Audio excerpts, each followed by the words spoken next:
Hey there, and welcome to Crime for Sleep. I know you're having trouble falling asleep, so let me keep you company with true crime stories from around the world. Before we dive in, I'm curious, where did you first hear this one? If you enjoy these stories, don't forget to like, comment, and subscribe. Now get comfortable, and let's get into tonight's case. Story 1. It happened every evening, that flicker of movement in the alley behind my apartment, a stray cat, I told myself, or a gust of city wind coaxing garbage into dance steps. Each time I heard it, I would glance out to see nothing changed, the same rusty dumpster, the same damp brick walls. But last night I noticed the dumpster lid shut instead of ajar. Tonight it's worse. The alley is devoid of its usual scrap paper litter. Now I find myself wondering why I've never stepped outside to look closer. The coffee mug in my hand grows cold as I stare through the kitchen window. Steam has stopped rising, and there's a ring of brown residue where the liquid has settled. I should drink it. I should move away from this window. Instead, I trace patterns in the condensation on the glass, watching my fingerprints blur the view of the alley below. When did I first notice her? The question surfaces without warning, like debris floating up from murky water. Her, not it. Not the movement I convinced myself was wind or cats or urban phantoms. Her. Memory fragments. She wore a gray coat, or maybe it was blue. The color shifts depending on which day I'm remembering, which angle of streetlight caught the fabric. Always the same deliberate walk, though, never hurried, never slow. Purposeful in a way that made me think she belonged there, in that narrow space between buildings where most people wouldn't linger. I set down the mug and pressed both palms against the window frame. The wood is warped from years of moisture, paint peeling in small curls that catch under my fingernails. Below, the alley stretches empty, too empty. Even the shadows seem arranged differently, as if someone has been rearranging the darkness itself. The first time I called the police, the officer's voice carried that practiced patience reserved for anxious residents reporting suspicious activity that isn't quite suspicious enough. What exactly did you see, ma'am? A woman in the alley. She comes every evening around the same time.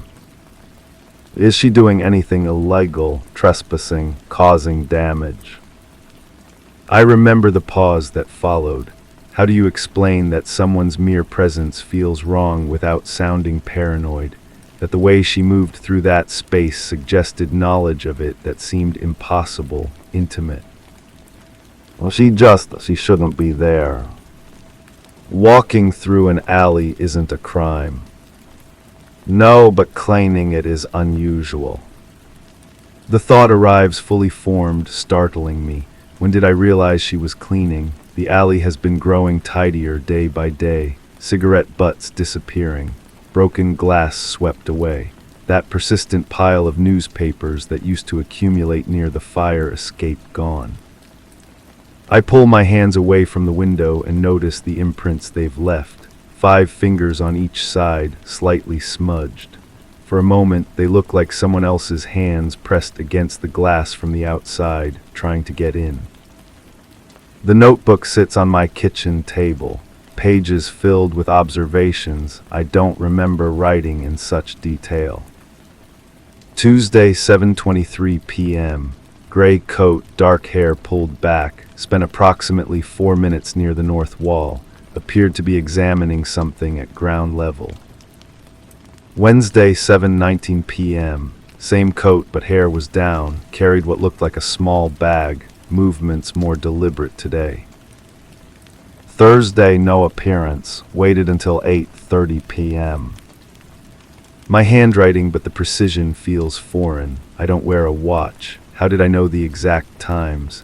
And why don't I remember being so methodical about recording these details? Flipping through more pages, the entries become stranger. She looked up at my window today, direct eye contact for several seconds. I stepped back but couldn't shake the feeling she knew I'd been watching. Did that happen, the memory feels borrowed, like something I might have dreamed or read in someone else's account. But there it is, in my own careful script. The phone call came on a Thursday. This is Detective Morrison with the city police. We're following up on a missing person report, and we understand you may have witnessed some unusual activity in the alley behind your building. Missing person, the words rearranged something in my chest, a shifting of organs to accommodate new information. I never reported anyone missing. No, ma'am, someone else did, but your previous calls about suspicious activity in that location have been flagged as potentially relevant. I tried to remember what I'd told them before. The woman in the gray coat seemed suddenly less substantial, like trying to hold onto details from a fading dream. Can you describe what you've observed? There was a woman, she came regularly, but I haven't seen her recently. How recently? I couldn't answer. Time had become elastic, days blending into each other around the fixed point of my evening vigil at the window. Had it been days since I'd seen her? Weeks. We'd like to send someone over to take a more detailed statement. After I hung up, I returned to the window. The alley looked different in afternoon light, smaller, more ordinary. Just a narrow passage between buildings, unremarkable except for how clean it had become. The detective was younger than his voice suggested, with the kind of careful attention that made me suddenly aware of how I might appear. A woman who spent too much time watching empty spaces, filling notebooks with observations that might be more fiction than fact. Tell me about the woman you've been seeing. She climbed the alley. The words came out with more certainty than I felt. Every evening she would come and clean. Clean how?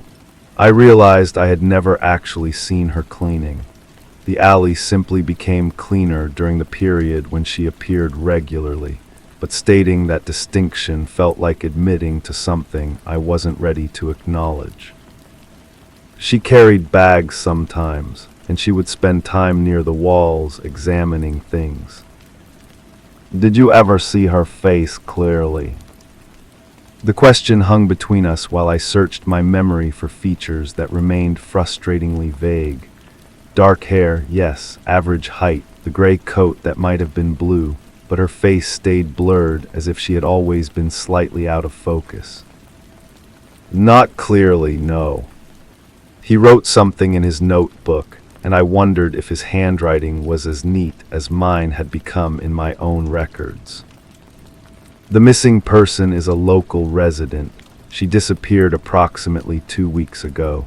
Her family says she had been acting strangely before she vanished, taking long walks at unusual hours, becoming secretive about her activities. 2 weeks, I tried to align this timeline with my own fragmented observations, but the days refused to organize themselves into a coherent sequence. What did she look like? He showed me a photograph, a woman with dark hair and tired eyes, wearing what appeared to be a gray coat. She looked familiar in the way that strangers sometimes do, as if I might have passed her on the street or seen her in a crowd. But was this the woman from the alley? I'm not sure, I said, which felt like the first completely honest thing I'd admitted. After he left, I stood at the window until darkness fell. The alley remained empty, but I found myself studying it with new attention. What had I actually seen during all those evenings of watching, and what had I constructed from shadows and assumptions? The notebook entries continued, but now they read differently. Monday, no movement in alley. Notice the dumpster has been moved slightly, now positioned closer to the east wall. Tuesday, alley completely empty. Realized I can't remember the last time I saw actual garbage there. Wednesday, spent 2 hours at window. Nothing. Beginning to wonder if I imagined the regular appearances. My handwriting, but the uncertainty was new. Or maybe it had always been there, and I was only now allowing myself to acknowledge it. Sleep became difficult. I would lie in bed listening for sounds from the alley, but the space had gone silent. Even the usual urban noise, sirens, car doors, distant conversations seemed muted when it came from that direction. During the day, I began taking different routes to avoid passing the mouth of the alley. When I finally worked up the courage to walk through it, the passage felt smaller than it appeared from above. The walls were closer together, the pavement uneven in ways I hadn't noticed from my window, and it was clean, not just tidy, but scrubbed clean.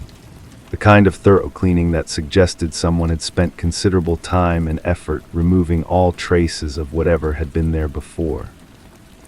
The second detective was older, with the weary demeanor of someone who had spent years sorting truth from perception in cases where the distinction mattered. We've been investigating the disappearance for 3 weeks now. The family is convinced something happened to her in this area because it was part of her regular walking route. Have you found anything? That's what we're hoping you can help us determine. Your observations might be the most detailed record we have of activity in that location during the relevant time period. He asked me to walk him through my notebook entries, and as I read them aloud, the words sounded increasingly hollow. Timestamps I couldn't verify, details that seemed too precise for casual observation, descriptions that shifted subtly from entry to entry, as if the woman I'd been watching had been gradually changing, or I had been gradually forgetting what I'd actually seen. Did you ever consider approaching her, speaking to her directly? The question revealed something I hadn't consciously acknowledged. I had never wanted to get closer. The woman in the alley had felt like something that should be observed from a distance, as if direct contact might cause her to disappear entirely. I thought about it. But you didn't. No, why not? I searched for an explanation that wouldn't sound irrational, because she seemed to belong to the alley in a way that made me feel like an intruder, because there was something about her presence that felt both routine and impossible, because I was afraid that speaking to her would force me to confront the growing suspicion that I might not be seeing what I thought I was seeing. I wasn't sure she wanted to be approached. He nodded as if this made perfect sense, which was somehow more unsettling than skepticism would have been. The photograph appeared in my mailbox without explanation, a grainy image of the alley taken from an angle I didn't recognize. In it, a figure in a light-colored coat stands near the dumpster. The image quality makes it impossible to determine if this is the missing woman or someone else entirely. The timestamp in the corner indicates it was taken during the period when I was supposedly maintaining my detailed observations, but I have no memory of this particular scene. I study the photograph under different lights, looking for details that might trigger clearer recollection. The figure's posture suggests concentration, as if they're examining something on the ground, but the shadows and grain make it impossible to determine what they might be looking at, or even to confirm basic details like gender or age. Who took this photograph, and why was it delivered to me without explanation? The questions multiply faster than any possible answers. I call the detective to report the photograph, but reach only voicemail. When I try again the next day, the number has been disconnected. The police station has no record of anyone by that name working on a missing person case in this area. My notebook has developed new entries I don't remember writing. The photograph shows what I thought I saw, but from an angle that suggests someone else was watching too. If there were multiple observers, why am I the only one who came forward? The alley has been empty for days now, but I keep watching anyway. The handwriting looks like mine, but slightly different, as if written by someone trying to imitate my style. I lock the notebook in a drawer and stop going to the window. But avoidance only sharpens the compulsion. I find myself listening for sounds from the alley even when I'm in other rooms. Every small noise, settling pipes, creaking floorboards, distant traffic might be her return. The absence of her presence has become more consuming than her presence ever was. When I finally return to my post at the kitchen window, the alley looks different again. Not cleaner this time, but somehow more deliberate in its emptiness, as if the space has been carefully arranged to appear abandoned while actually being maintained. The missing person flyers appear throughout the neighborhood, stapled to telephone poles and taped to storefront windows.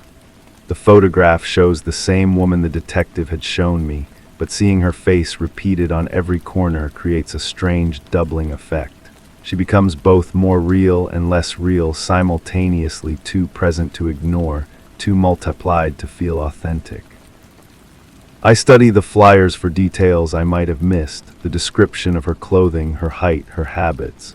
According to the text, she was known for taking long evening walks and had recently become interested in urban exploration.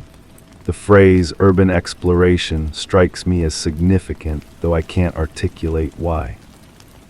Someone has written notes in the margins of one flyer, check the alleys, and she was looking for something specific.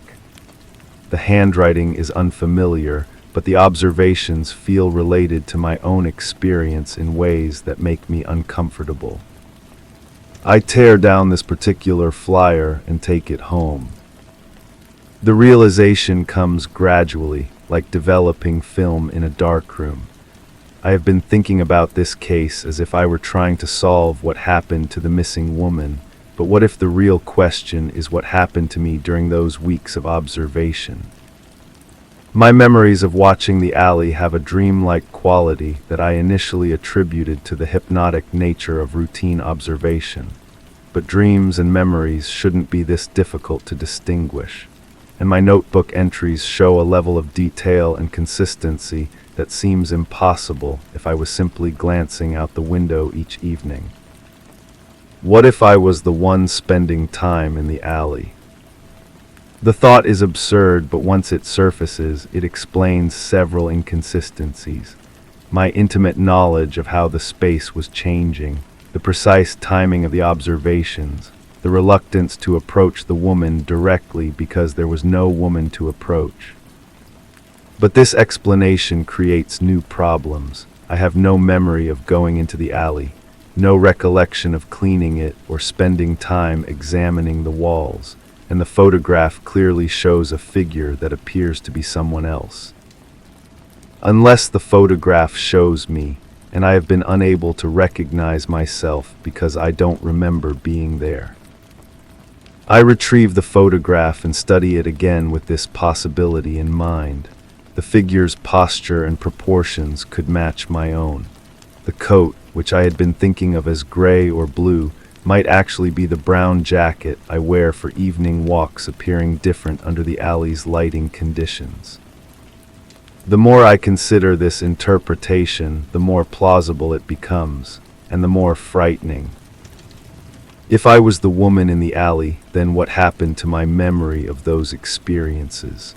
And if I don't remember spending time there, what else might I have done that I've forgotten? The missing person case takes on new dimensions.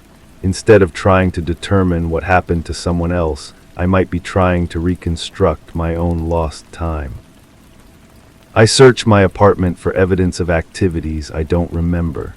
In the bathroom, I find a pair of shoes with mud on the soles, dried mud that could have come from the alley's uneven pavement.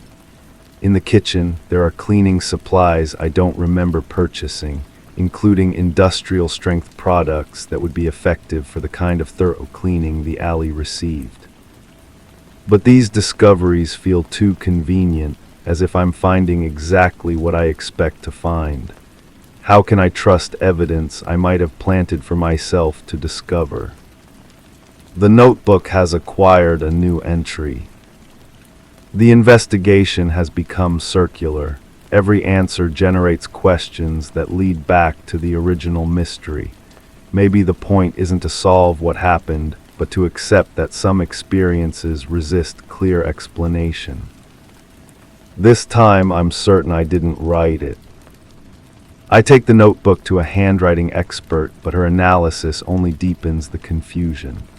The entries are all consistent with my handwriting, but show subtle variations that could indicate different emotional states, different levels of fatigue, or different time periods. There's no evidence of forgery, but also no definitive proof that I wrote everything myself. Sometimes people write things they don't consciously remember writing, she explains, particularly during periods of stress or distraction. The mind can be remarkably productive while the conscious awareness is focused elsewhere. This explanation should be reassuring, but it isn't.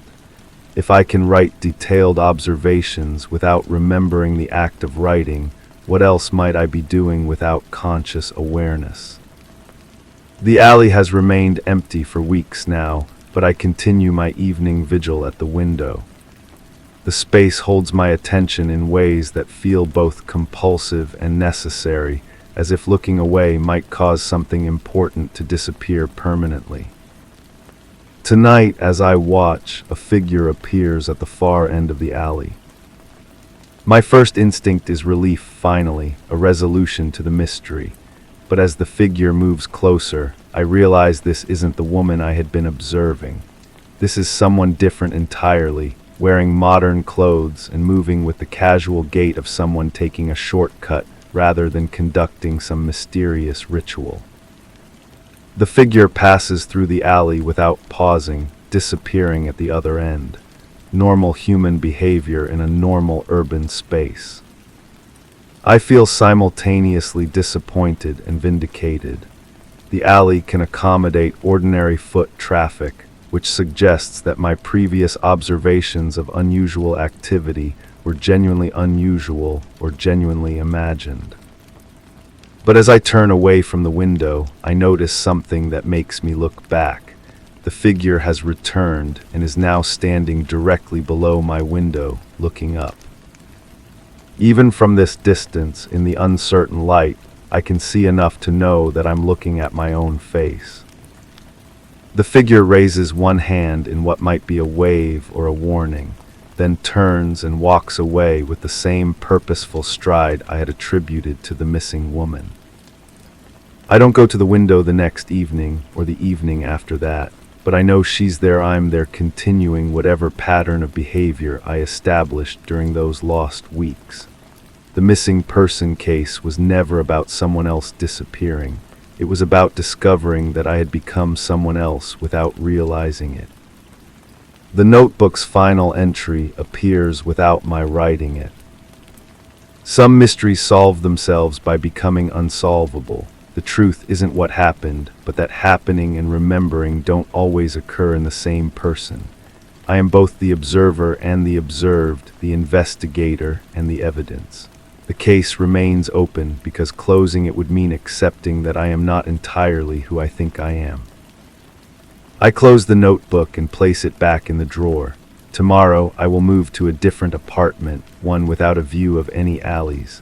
But I suspect that changing location won't resolve the fundamental question.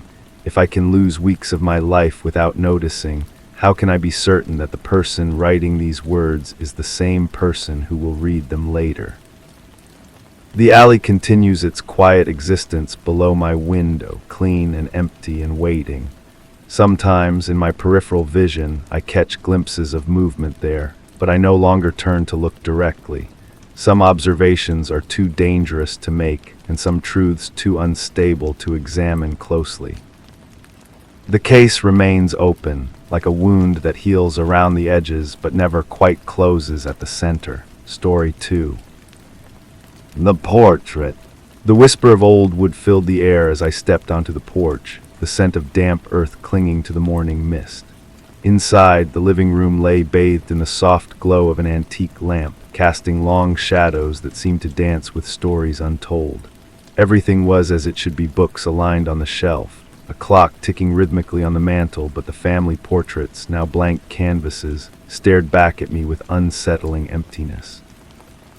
I had been called to investigate what the department labeled as a routine missing persons case.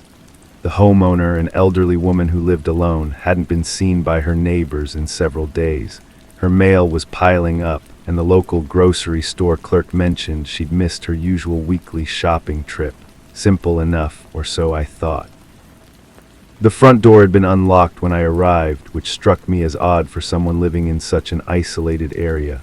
The house felt lived in, warm even, as if someone had just stepped out for a moment. A half-finished cup of tea sat on the kitchen counter, still faintly warm to the touch. The liquid inside had formed a thin film across the surface, suggesting it had been sitting there for some time, yet not long enough to grow cold completely.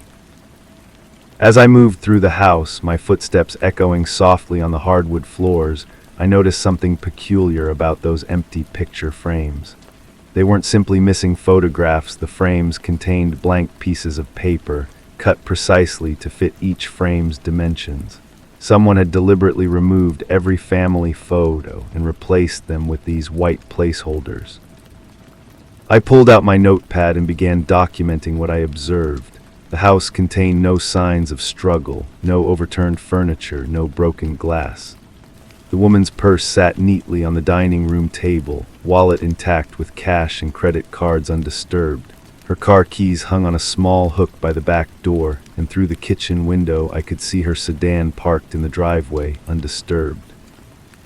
The silence in the house felt heavy, almost oppressive. Even the ticking of that mantel clock seemed muffled, as if the very air was absorbing sound. I found myself holding my breath as I climbed the narrow staircase to the second floor, the wooden steps creaking under my weight despite my careful movements. The master bedroom appeared normal at first glance. The bed was made with military precision, corners tucked tightly, pillows fluffed and arranged just so. But here too, the nightstand held an empty picture frame, this one smaller and more ornate than those downstairs. I opened the nightstand drawer and found it filled with the usual items: reading glasses, a small flashlight, some loose change, and a prescription bottle. The medication label caught my attention. It was prescribed for anxiety, and the bottle was nearly full despite being filled recently.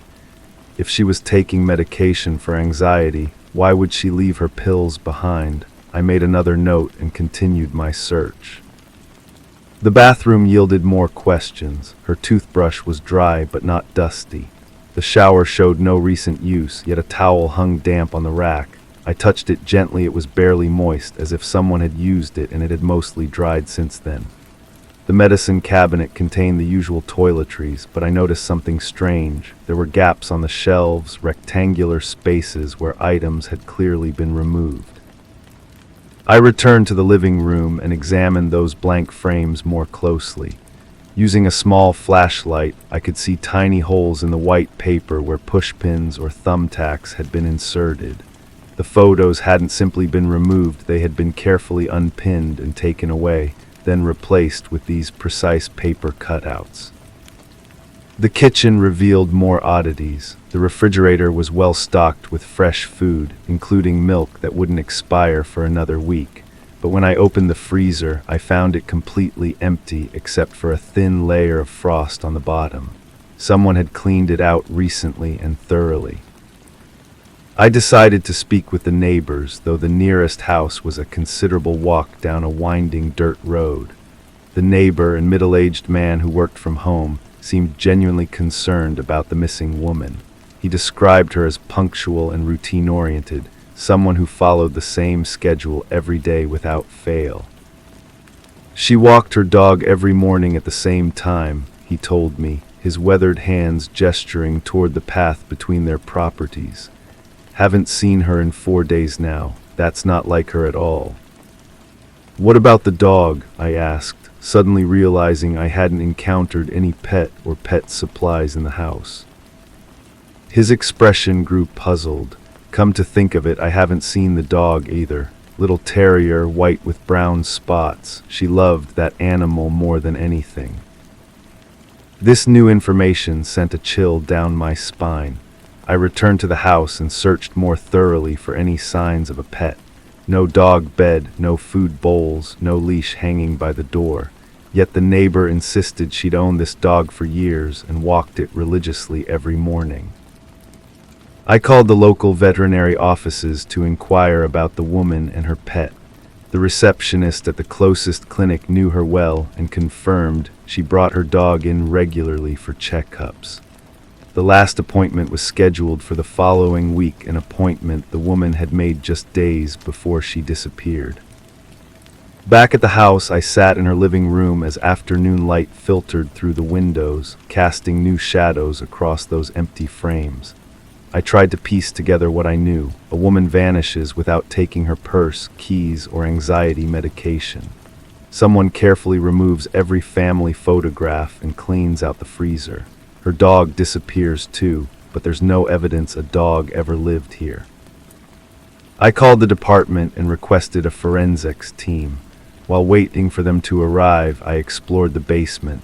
The wooden steps groaned under my weight as I descended into the musty darkness below. The basement was typical for a house of this age: stone foundation, exposed beams, and the lingering smell of decades-old dampness. But in one corner, I found something that made my pulse quicken. The concrete floor showed signs of recent disturbance, a rectangular patch where the surface looked different from the surrounding area. It was subtle, something most people would never notice, but years of investigative work had trained my eye to spot such inconsistencies. I knelt down and ran my fingers across the surface. The concrete in that area felt slightly rougher, newer somehow. I used my flashlight to examine it more closely and could see faint tool marks around the edges, as if someone had carefully chipped away old concrete and replaced it with fresh material. The forensics team arrived as the sun was setting, casting long shadows through the house's windows. I showed them my findings, and they immediately began processing the scene. The basement became their primary focus, and within hours they confirmed my suspicions the concrete had been recently poured, probably within the last week. As they worked to carefully excavate the area, I continued my investigation upstairs. I found the woman's address book in a kitchen drawer and began calling family members listed inside. Her sister, who lived several hours away, hadn't heard from her in over a month, which she claimed was unusual. She called me every Sunday evening, the sister told me, her voice tight with worry. We'd talk about her week, her garden, her little dog. She missed our call last Sunday, and I just assumed she was busy. Tell me about her routine, I asked, settling into a chair at the kitchen table. She was very set in her ways. Same breakfast every morning, same walk with the dog, same grocery shopping day. She lived alone since her husband died, but she seemed content. She loved that house, said she'd never leave it. Did she have any recent visitors, anyone new in her life? There was a pause before the sister answered. Actually, yes. She mentioned a new neighbor had been coming around, offering to help with yard work and small repairs. She seemed pleased to have the company, but I worried about her trusting strangers too easily. This was the first I'd heard of any helpful neighbor. The man I'd spoken to earlier hadn't mentioned anyone else living nearby, and I'd seen no evidence of recent yard work or repairs around the property. I asked the sister to describe what she knew about this helpful neighbor, but her information was limited. The missing woman had described him as polite and handy with tools, someone who'd recently moved to the area and was just being neighborly. After ending the call, I stepped outside to clear my head. The evening air was crisp, and I could hear the forensics team working in the basement below. I walked around the property, using my flashlight to examine the yard more carefully. Near the back of the house, I found a patch of disturbed earth partially hidden by overgrown bushes. The soil looked freshly turned, and when I knelt to examine it closer, I caught a faint odor that made my stomach turn. It was subtle but unmistakable, the smell of decomposition. I called the forensics team outside, and they immediately began processing this new area. As they worked, I continued searching the property. In a small shed behind the house, I found gardening tools that looked recently used and cleaned. A shovel leaned against the wall, its blade showing traces of fresh soil despite being otherwise spotless. The shed also contained something else that caught my attention, a small dog collar hanging on a nail, almost hidden behind some old paint cans. It was the right size for a terrier, and the metal tag bore the name of the missing woman as the owner. As the night wore on, the forensics team made two significant discoveries. In the basement, beneath the fresh concrete, they found personal belongings, photographs, documents, and jewelry that appeared to belong to the missing woman, but they found no human remains. In the backyard, however, their excavation revealed something that made my blood run cold. Buried in that patch of disturbed earth was the body of a small dog, a white terrier with brown spots that matched the neighbor's description perfectly. I sat in my car as the scene was processed, trying to make sense of what we'd found. Someone had killed the woman's dog and buried it in her backyard. They'd removed every family photograph from her house and buried them in her basement under fresh concrete. But where was the woman herself? The next morning, I returned to interview the neighbor again, this time with more specific questions about the mysterious, helpful newcomer. His description was vague, medium height, middle-aged, friendly demeanor, but he did remember seeing an unfamiliar truck parked at the woman's house on several occasions recently. "Now that you mention it," he said, scratching his chin thoughtfully, "I did think it was odd that I stopped seeing her walking her dog. She was so regular about it, you could set your watch by her routine." I spent the next several days canvassing the wider area, showing the woman's photograph to local business owners and residents. Several people recognized her as a regular customer, but no one had seen her recently. More troubling, no one could provide any useful information about the helpful neighbor she'd mentioned to her sister. The case took an unexpected turn when the woman's bank called to report suspicious activity on her account. Someone had been making small, regular withdrawals from her checking account using her ATM card. The transactions were happening at different locations, always for amounts just under the threshold that would trigger automatic fraud alerts. I reviewed the security footage from the ATM locations and saw the same person making each withdrawal, a middle-aged man wearing a baseball cap and sunglasses, always careful to keep his face turned away from the cameras. He knew exactly where the cameras were positioned and how to avoid them. The pattern of withdrawals was methodical, almost calculated. Someone was slowly draining the woman's account while being careful not to attract attention. This suggested planning and patience, not a crime of opportunity. I returned to the house once more, this time focusing on areas I might have overlooked. In a small office space, I found her personal papers organized in neat files. Her will was prominently displayed in a folder marked "Important Documents," and reading through it revealed that she planned to leave her house and modest savings to a local animal shelter. But there was something else in that folder that made me pause, a recent change to her will, dated just 2 weeks before she disappeared. The new version left everything to my dear friend and neighbor who has shown me such kindness in my final years. The signature looked genuine, but the handwriting seemed slightly different from her other documents. I had the will analyzed by a handwriting expert who confirmed my suspicions. While the signature appeared authentic, it had been traced rather than written naturally. Someone had carefully copied her signature onto the new document. The investigation expanded to include fraud and forgery charges, but we still had no suspect and no body. The helpful neighbor remained a ghost, someone who'd apparently gained the woman's trust, killed her dog, stolen her photographs, and manipulated her into changing her will before making her disappear.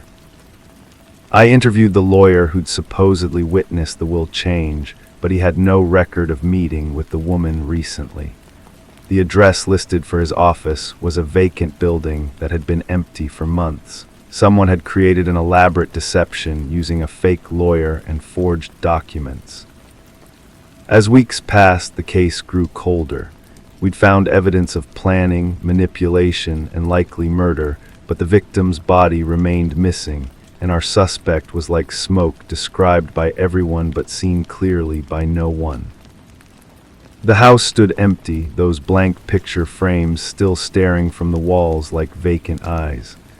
I found myself returning there periodically, hoping to spot some detail I'd missed, some clue that would break the case open. During one such visit, I noticed something I'd overlooked before. The woman's car, still sitting in the driveway, had been moved. It was parked in the same spot, but facing the opposite direction from when I'd first seen it. Someone with access to her keys had been using her vehicle. I processed the car for fingerprints and found several sets, including some that didn't match the missing woman. More importantly, the odometer showed significantly more miles than her sister had indicated the woman typically drove. Someone had been using her car regularly since she disappeared. The glove compartment contained receipts from gas stations and a fast food restaurant, all dated after the woman's disappearance.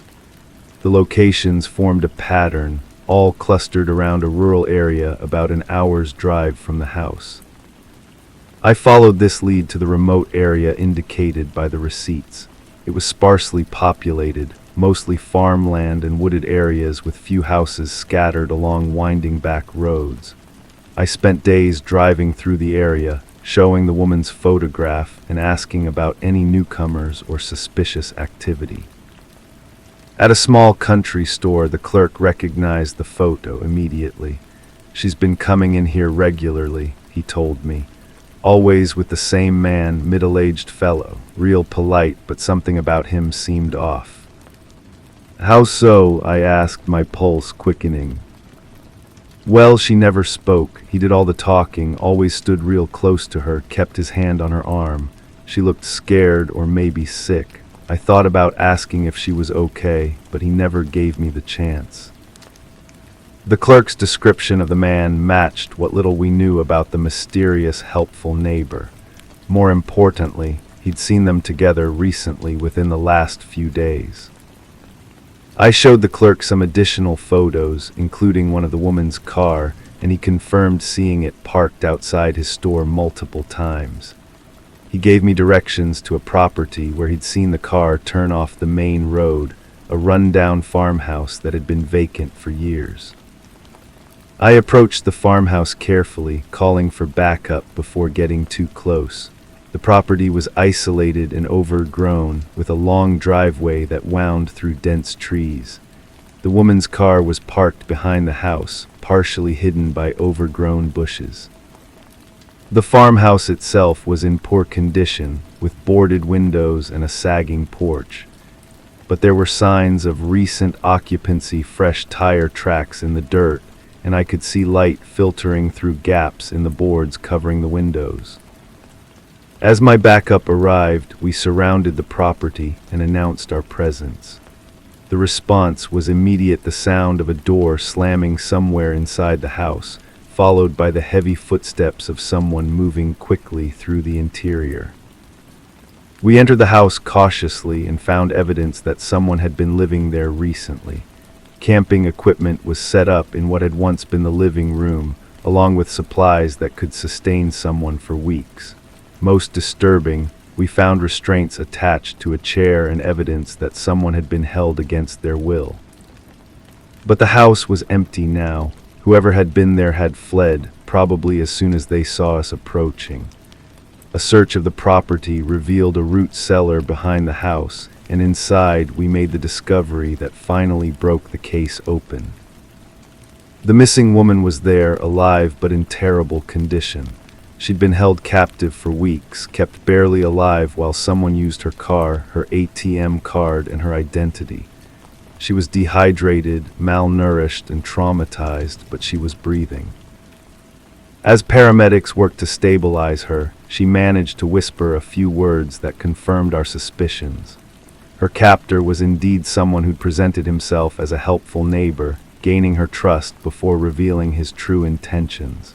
He'd killed her beloved dog when she tried to resist, using the pet's death to control her through grief and fear. The man had forced her to sign the new will, then kept her alive while he slowly drained her bank account and planned to claim her property. The photographs had been buried to eliminate evidence of her family connections, making it easier for him to pose as her closest friend and heir. But despite our extensive search of the area, the perpetrator remained at large. He'd vanished into the rural landscape, leaving behind only the evidence of his crimes and a victim who was too traumatized to provide a clear description of his appearance or identity. The woman survived her ordeal, though the physical and psychological damage would take years to heal. She recovered enough to confirm that her captor had been planning her murder once he'd finished draining her accounts and securing her property.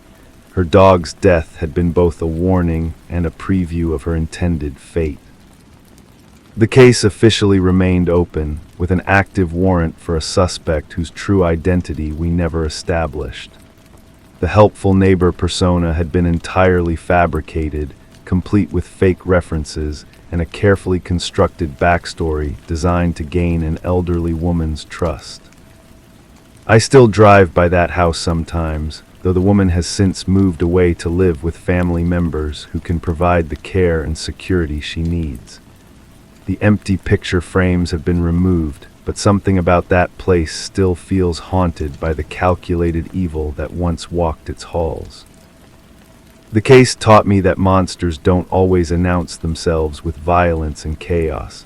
Sometimes they arrive with a smile and an offer to help, patient enough to spend months building trust before revealing their true nature. The most dangerous predators are often those who understand that the greatest weapon isn't force, but the simple human need for companionship and kindness. Somewhere out there, a man who knows how to exploit that need remains free, possibly already working to gain another victim's trust. The thought keeps me awake some nights, wondering if we'll get another call about a missing person, another house with empty picture frames, another family destroyed by someone who weaponized their own loneliness against them. Story 3. The light switch didn't click. My fingers grazed its surface, expecting the usual tactile click, but were met with an unsettling stillness. As I walked through the dim hallway, the walls felt narrower, as though they had drawn closer in my absence. The floorboards offered no familiar creak beneath my steps, a sound I had grown to expect in the past. Even the air seemed to press against my skin differently, like it was trying to communicate something unspeakable. In the shadowed corner, the family clock stood silent, its hands motionless, and I couldn't remember if they had ever moved at all. I knew exactly what had happened in this house. The case was closed, at least in my mind. My brother had suffered a complete psychological breakdown, triggered by the mounting pressure of his financial troubles and his wife's threat to leave him. The evidence was clear. The overdue bills scattered across his desk, the empty bottles hidden behind books, the increasingly erratic behavior his neighbors had reported. He'd snapped one evening, packing a single bag and disappearing into the night, leaving behind a family that would never understand why. The police had found no signs of foul play. His car was discovered at the bus station, keys left on the dashboard. Security footage showed him boarding the late express, alone, carrying nothing but a worn duffel bag. His bank account had been emptied the day before, not unusual for someone planning to start over somewhere else. The investigation lasted exactly 6 weeks before being filed away as a voluntary missing person case. I'd spent months piecing together his final days, talking to his coworkers, his drinking buddies, even the clerk at the corner store where he bought his cigarettes. Everyone painted the same picture, a man slowly unraveling, consumed by shame and desperation. It made perfect sense. People disappear all the time, especially when their lives become unbearable. My brother had simply chosen escape over confrontation. But standing here now, 3 months after he vanished, something felt fundamentally wrong. The house key had turned too easily in the lock, as if the mechanism had been recently oiled. I'd expected dust, the stale air of abandonment, maybe even the sour smell of spoiled food left behind in haste. Instead, the air carried a faint trace of coffee and something else, a cleaning product I couldn't identify. Not the harsh chemical scent of bleach, but something more subtle, almost floral. I moved deeper into the living room, my footsteps muffled by the thick carpet. The furniture sat exactly where it always had, but the arrangement felt different somehow. The coffee table had been shifted slightly to the left, creating an odd gap between it and the sofa. The magazines were stacked too neatly, their edges perfectly aligned. My brother had never been particularly tidy. On the mantelpiece, family photographs stared back at me with familiar faces, but their positions had changed. The wedding photo that used to sit front and center was now tucked behind a smaller frame containing a picture of our childhood dog. Why would someone rearrange photographs before fleeing their life? I pulled out my phone and compared the scene to pictures I'd taken during my first visit after his disappearance. The differences were subtle but undeniable. Books had been reshuffled on the shelves. A throw pillow that had been burgundy was now navy blue. The brass lamp beside the window was plugged into a different outlet, its cord snaking across the floor in a new pattern. Someone had been living here. The realization hit me like cold water. This wasn't the frozen tableau of a man who'd abandoned everything. This was a space that had been occupied, maintained, carefully curated to look undisturbed while actually being very much lived in. I climbed the stairs, each step now deliberate and cautious. The bathroom medicine cabinet held the same prescription bottles I'd cataloged before, but the levels of pills inside had changed. The toothbrush that had been dry and forgotten now showed signs of recent use. In the bedroom, the bed was made with military precision, something my brother had never done in his entire adult life. But it was the kitchen that truly unsettled me. The refrigerator hummed quietly, its contents fresh and organized. Milk that shouldn't exist, bread without a trace of mold, vegetables crisp and green in the crisper drawer. The coffee maker's glass pot held the faint brown residue of a recent brew. On the counter, a single mug sat in the dish drainer, still slightly damp. I opened the trash can and found it empty except for a fresh liner. No accumulated debris, no evidence of the gradual abandonment I'd expected. Instead, everything suggested careful maintenance, as if someone had been living here all along, going to great lengths to make it appear otherwise. My hands trembled as I reached for my phone to call the police, but then I stopped. What would I tell them? That someone was keeping my missing brother's house clean, that the evidence of his voluntary departure was too perfect, too neat. They'd already closed the case. They'd assume I was a grieving sibling unable to accept the obvious truth. But as I stood there in that impossibly maintained kitchen, breathing air that smelled of recent occupation, I realized I had never really known my brother at all. The man I described to investigators, the broken soul who'd fled his responsibilities, was a character I'd constructed from fragments and assumptions. The real person remained a mystery, and his disappearance was beginning to feel less like an escape and more like something far more deliberate and disturbing. The house around me felt alive with secrets, each room holding its breath, waiting for me to uncover what I wasn't supposed to see. And in that moment, I understood that I wasn't investigating my brother's breakdown anymore. I was investigating mine. The walls seemed to pulse with hidden knowledge, and I couldn't shake the feeling that somewhere in this carefully maintained space, the truth was watching me, deciding whether I was ready to handle what I might find. The certainty I'd carried for months crumbled like old paper, leaving me standing in a stranger's home, wondering if I'd ever really known the man I'd called family. Or if he'd ever really left at all. Story 4. The faucet dripped twice, then paused, mirroring my own stuttered breath. The floorboards beneath my feet seemed to flex in a forgotten rhythm, a dance I wasn't part of. Every morning the same path, the same routine, except today the corridor stretched longer, the walls narrowed like a held breath. My hand found the banister, but it was slick, unfamiliar. A chill passed, not from a draft, but as if the air itself trembled. The clock in the hallway struck once, then again, the echo lingering a beat too long. And when I turned to leave, the door was already closed. I know now what I couldn't understand then. The house had been keeping secrets in its corners, collecting them like dust that settles where no one thinks to look. But I'm getting ahead of myself, or perhaps behind. Memory doesn't follow the rules we think it should. It doubles back, circles around, finds the same wound and presses against it until the pain becomes familiar, almost comforting.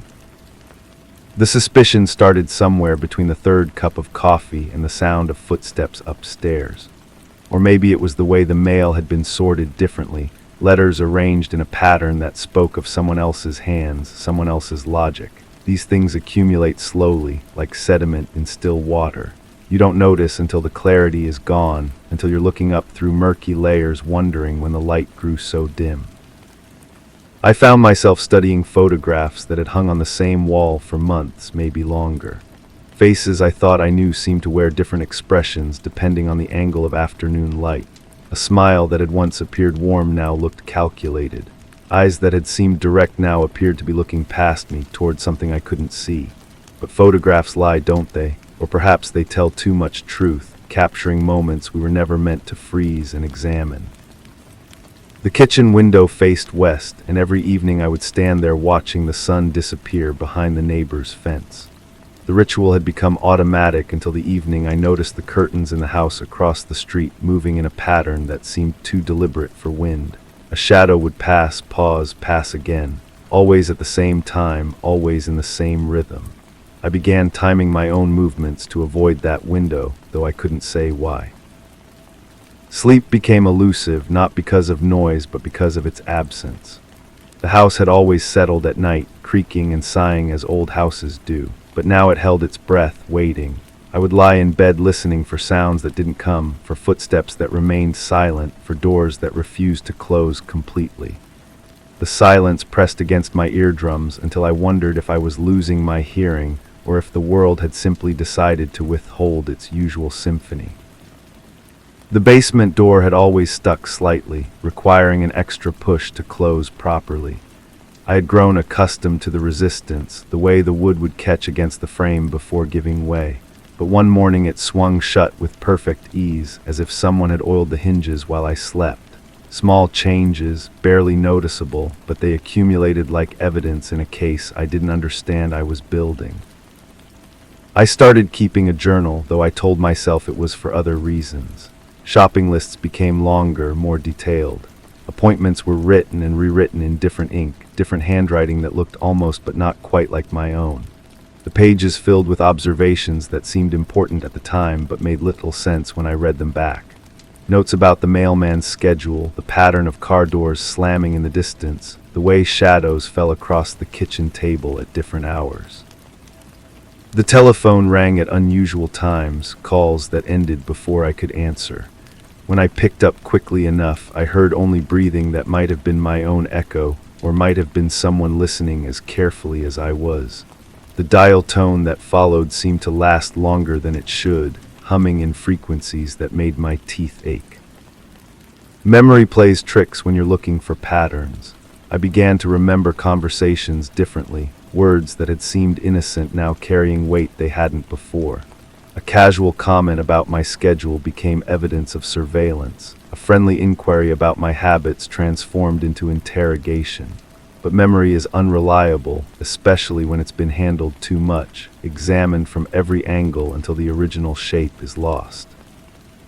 The grocery store clerk started avoiding eye contact, or perhaps had always done so, and I was only now paying attention. The woman at the post office seemed to know which stamps I would choose before I asked. These interactions, once comfortable in their predictability, now felt choreographed, as if everyone was following a script I hadn't been given. I found myself retracing my steps, literally and figuratively, walking the same route multiple times, checking and rechecking locks that I knew were secure. The repetition became compulsive, necessary. Each circuit revealed new details I had missed before, or perhaps my mind was creating significance where none existed. The line between observation and paranoia blurred until I couldn't distinguish between them.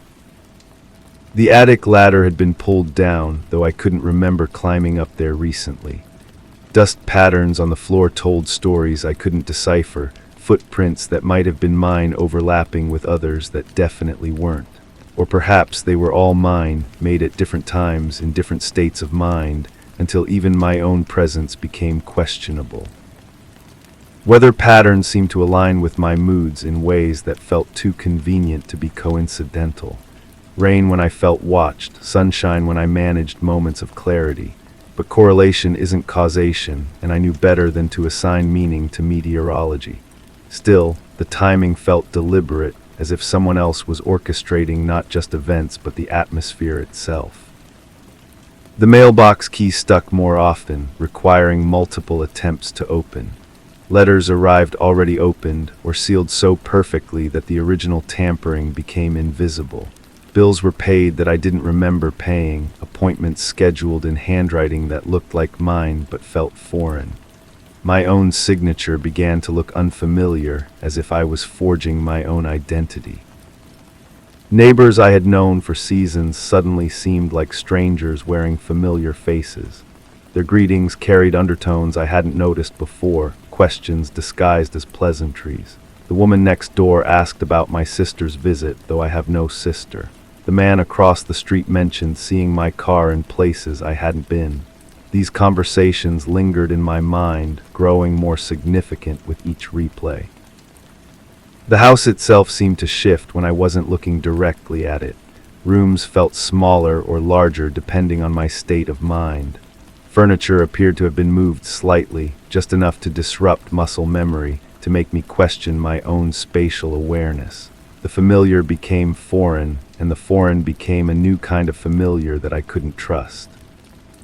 I started photographing everything, creating my own evidence of how things should look. But photographs can be altered, and memory can be manipulated, and soon I was comparing images that might have been taken minutes or months apart, searching for differences that might have been there all along or might have been products of changing light, shifting perspective, deteriorating certainty. The investigation became internal, a case study of my own reliability as a witness. Each piece of evidence could be interpreted multiple ways, and each interpretation led to different conclusions about what was real and what was constructed by a mind too eager to find patterns, too afraid to accept randomness.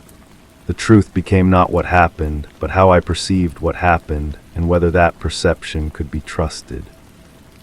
Sleep, when it came, brought dreams that felt more real than waking hours.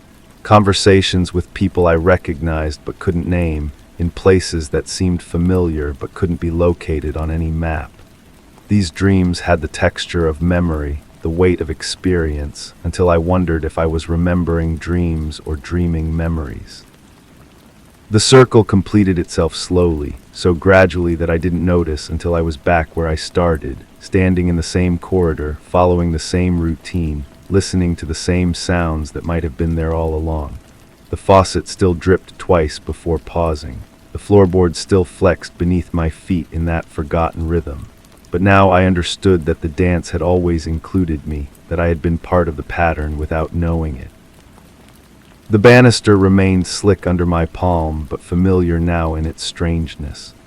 The air still trembled, but I trembled with it, synchronized to frequencies I was only beginning to hear. The clock struck once, then again, and I counted the echo, measured its duration, accepted its irregularity as part of a larger composition I was still learning to read. And when I turned to leave, the door was already closed, just as it had been, just as it would be again tomorrow, and the next day, and all the days that followed in their endless, hypnotic repetition. The mystery wasn't in the closing of the door, but in my need to turn away, to leave, to break the pattern that had already included my departure as part of its design. The faucet dripped twice, then paused, and I found myself holding my breath in perfect synchronization, no longer fighting the rhythm but becoming part of it, part of the house's secret keeping. part of the evidence that would never be solved because I was both the investigator and the mystery, both the observer and the observed, both the question and the answer that would always remain just out of reach. Story 5.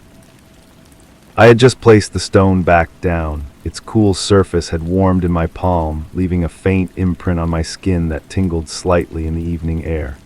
The familiar path felt peculiar, like an old coat too small in the shoulders. Each step was careful yet uncertain, as if the ground shifted ever so slightly beneath me.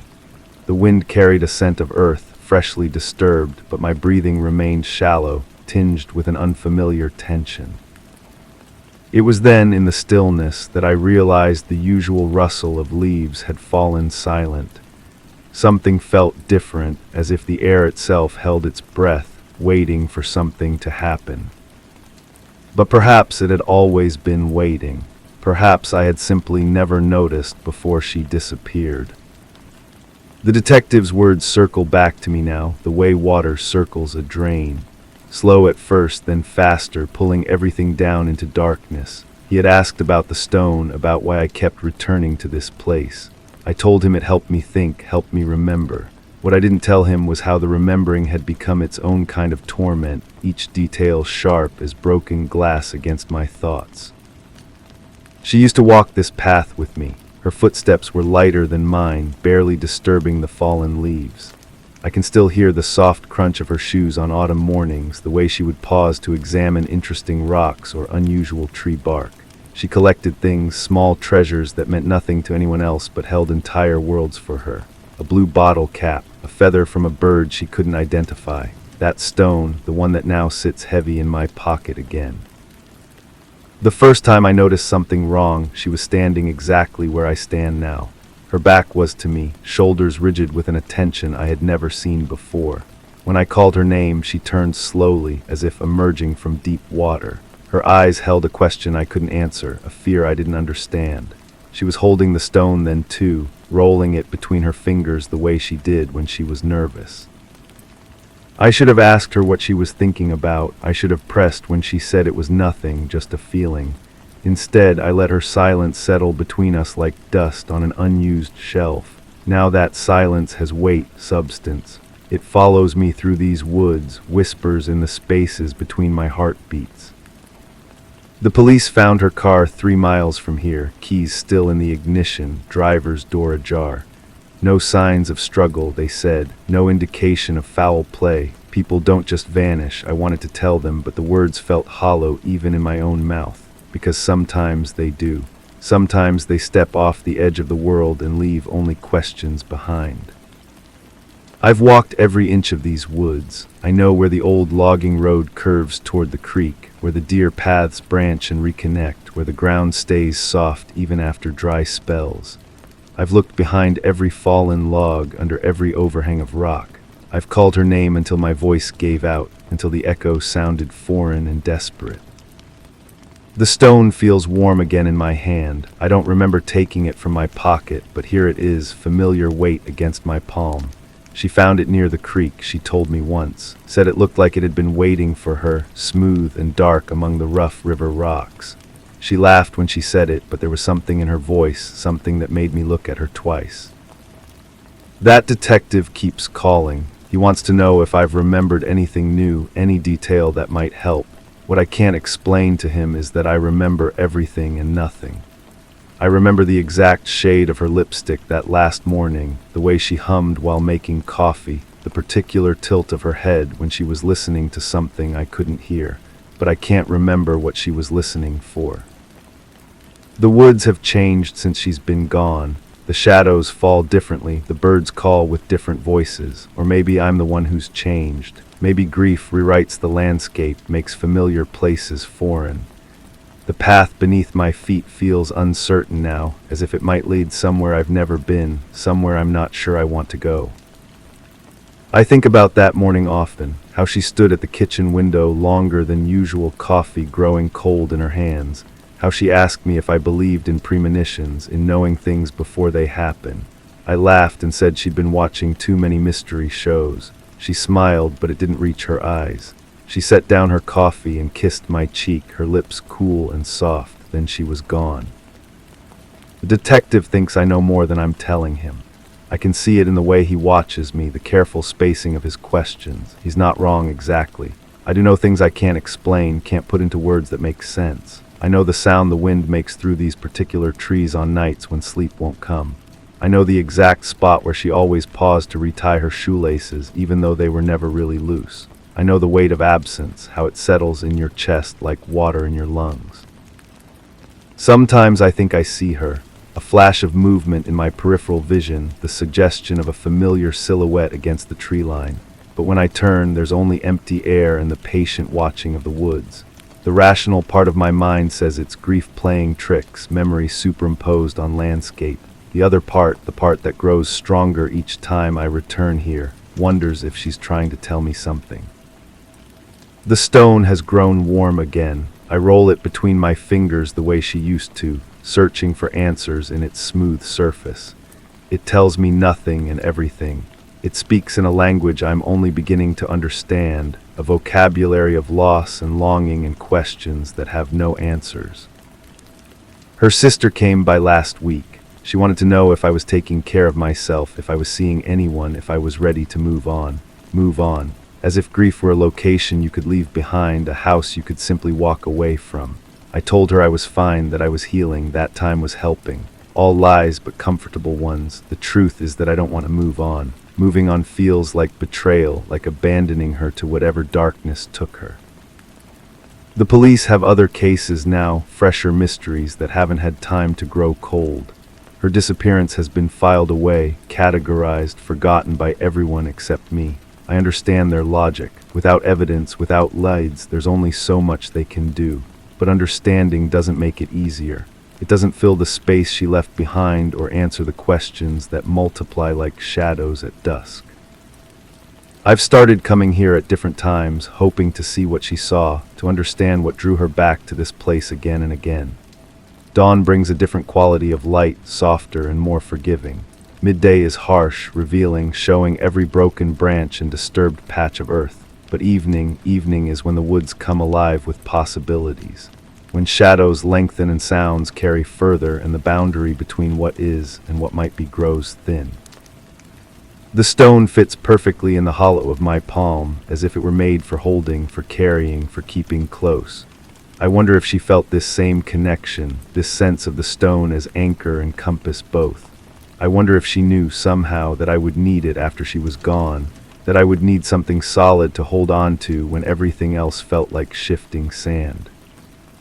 Her coffee cup still sits on the kitchen counter. I haven't moved it, haven't washed it, haven't acknowledged the ring of dried coffee at the bottom. It's become a shrine of sorts, a marker of the last normal moment before everything changed. Sometimes I catch myself setting out 2 cups in the morning, muscle memory stronger than logic. The second cup sits empty, growing cold, a daily reminder of absence. The detective asked me about our relationship, about whether we were happy, whether there had been any problems. I told him we were fine, that she seemed content, that there were no warning signs. But contentment isn't the same as happiness, is it? And what looks like absence of warning signs might simply be failure to recognize them. I've replayed our last conversations so many times they've lost their original meaning, become worn smooth like stones in a stream. I think she was trying to prepare me for something. The way she organized her papers, labeled photographs, cleaned out closets with sudden urgency. At the time I thought she was just being efficient, maybe planning for spring cleaning or a move we'd talked about but never seriously considered. Now I wonder if she knew something I didn't, if she was trying to make things easier for whoever came after. The woods are darkening around me.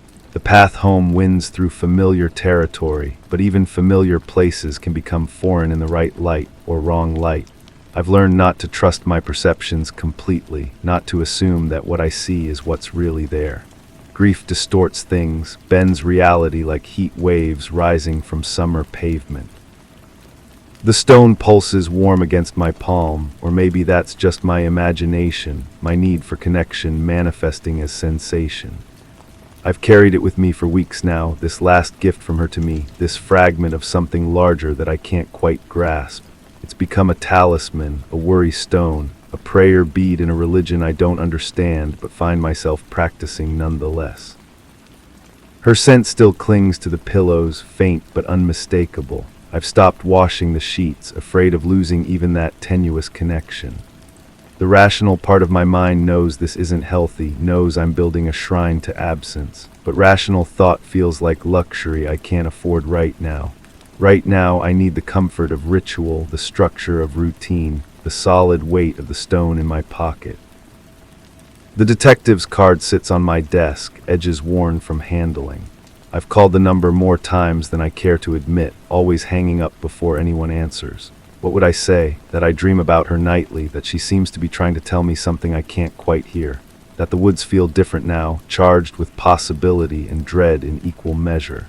That I'm losing the ability to distinguish between memory and hope. I place the stone back down, here where she found it, here where everything began or ended or both. Its surface has cooled in the evening air, but my palm still tingles with phantom warmth. The familiar path stretches before me, peculiar in its ordinariness, each step careful yet uncertain. The ground shifts ever so slightly beneath me, or maybe I'm the one shifting, changing, becoming someone I don't recognize. The wind carries that same scent of earth, freshly disturbed, and my breathing remains shallow, tinged with tension that has become as familiar as heartbeat. In the stillness, the usual rustle of leaves falls silent. Something feels different, as if the air itself holds its breath, still waiting for something to happen. Or maybe I realize as darkness settles around me like a familiar coat, it already has. Story 6. I stood at the edge of the room, eyes fixed on the curtain that swayed ever so slightly against the still air. The room was quiet, yet I could feel an undercurrent of something hidden, like a breath held too long. Each tick of a distant, unseen clock seemed to stretch the fabric of time itself. Shadows loomed across the walls, shifting just out of sight, but never enough to reveal their secrets. My gaze lingered on the floor where a patch of light had danced moments before. I waited, pulse quickening, for a sign, a reason to move. It wasn't until I noticed the absence of a familiar draft, a breeze I couldn't recall shutting out, that I realized the window had been opened all along.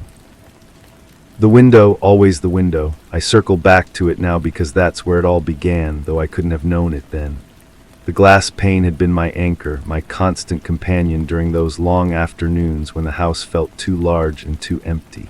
I would press my forehead against its coolness and watch the street below, counting cars, cataloging the movements of neighbors I'd never spoken to. But something had shifted. The routine had been disturbed by the smallest of changes, and once you notice the first crack in the pattern, you can't stop seeing all the others. She used to close that window before leaving for work. Every morning, without fail, I'd hear the gentle thud of the frame settling into place, followed by the click of the latch. It was as reliable as sunrise, as predictable as my own breathing. But that morning, the morning when everything began to unravel, the sound never came. I waited, listening from the kitchen where I stood stirring coffee that had already grown cold. The silence stretched on, and with it came a peculiar weight in my chest, as if the air itself had thickened. I told myself it meant nothing. People forget things, routines break down. Life isn't a clockwork mechanism, despite how desperately we want it to be. Yet my feet carried me to that room anyway, drawn by an impulse I couldn't name. The curtain was moving then, just as it moves now, responding to currents of air that shouldn't exist in a sealed space.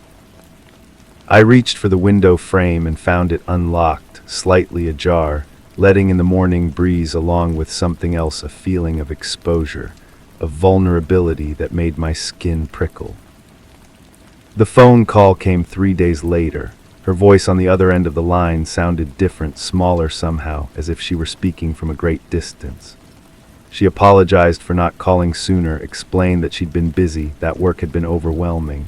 Normal words, reasonable explanations, yet something in her tone felt rehearsed. I found myself studying each pause, each inflection, searching for clues to a puzzle I wasn't even sure existed. She mentioned the weather, how unpredictable it had been lately. Strong winds, she said, strong enough to rattle windows and doors. I almost told her about the window then, about how I'd found it open when it should have been closed, but the words caught in my throat. Instead, I made agreeable sounds and pretended to listen as she talked about her days, her colleagues, her plans for the weekend. But my mind kept drifting back to that morning, to the absence of the familiar sound, to the curtain dancing in impossible air. After she hung up, I walked through the house room by room, checking every window, every door, every possible entry point. Everything was secure, exactly as it should be, yet the feeling of intrusion persisted.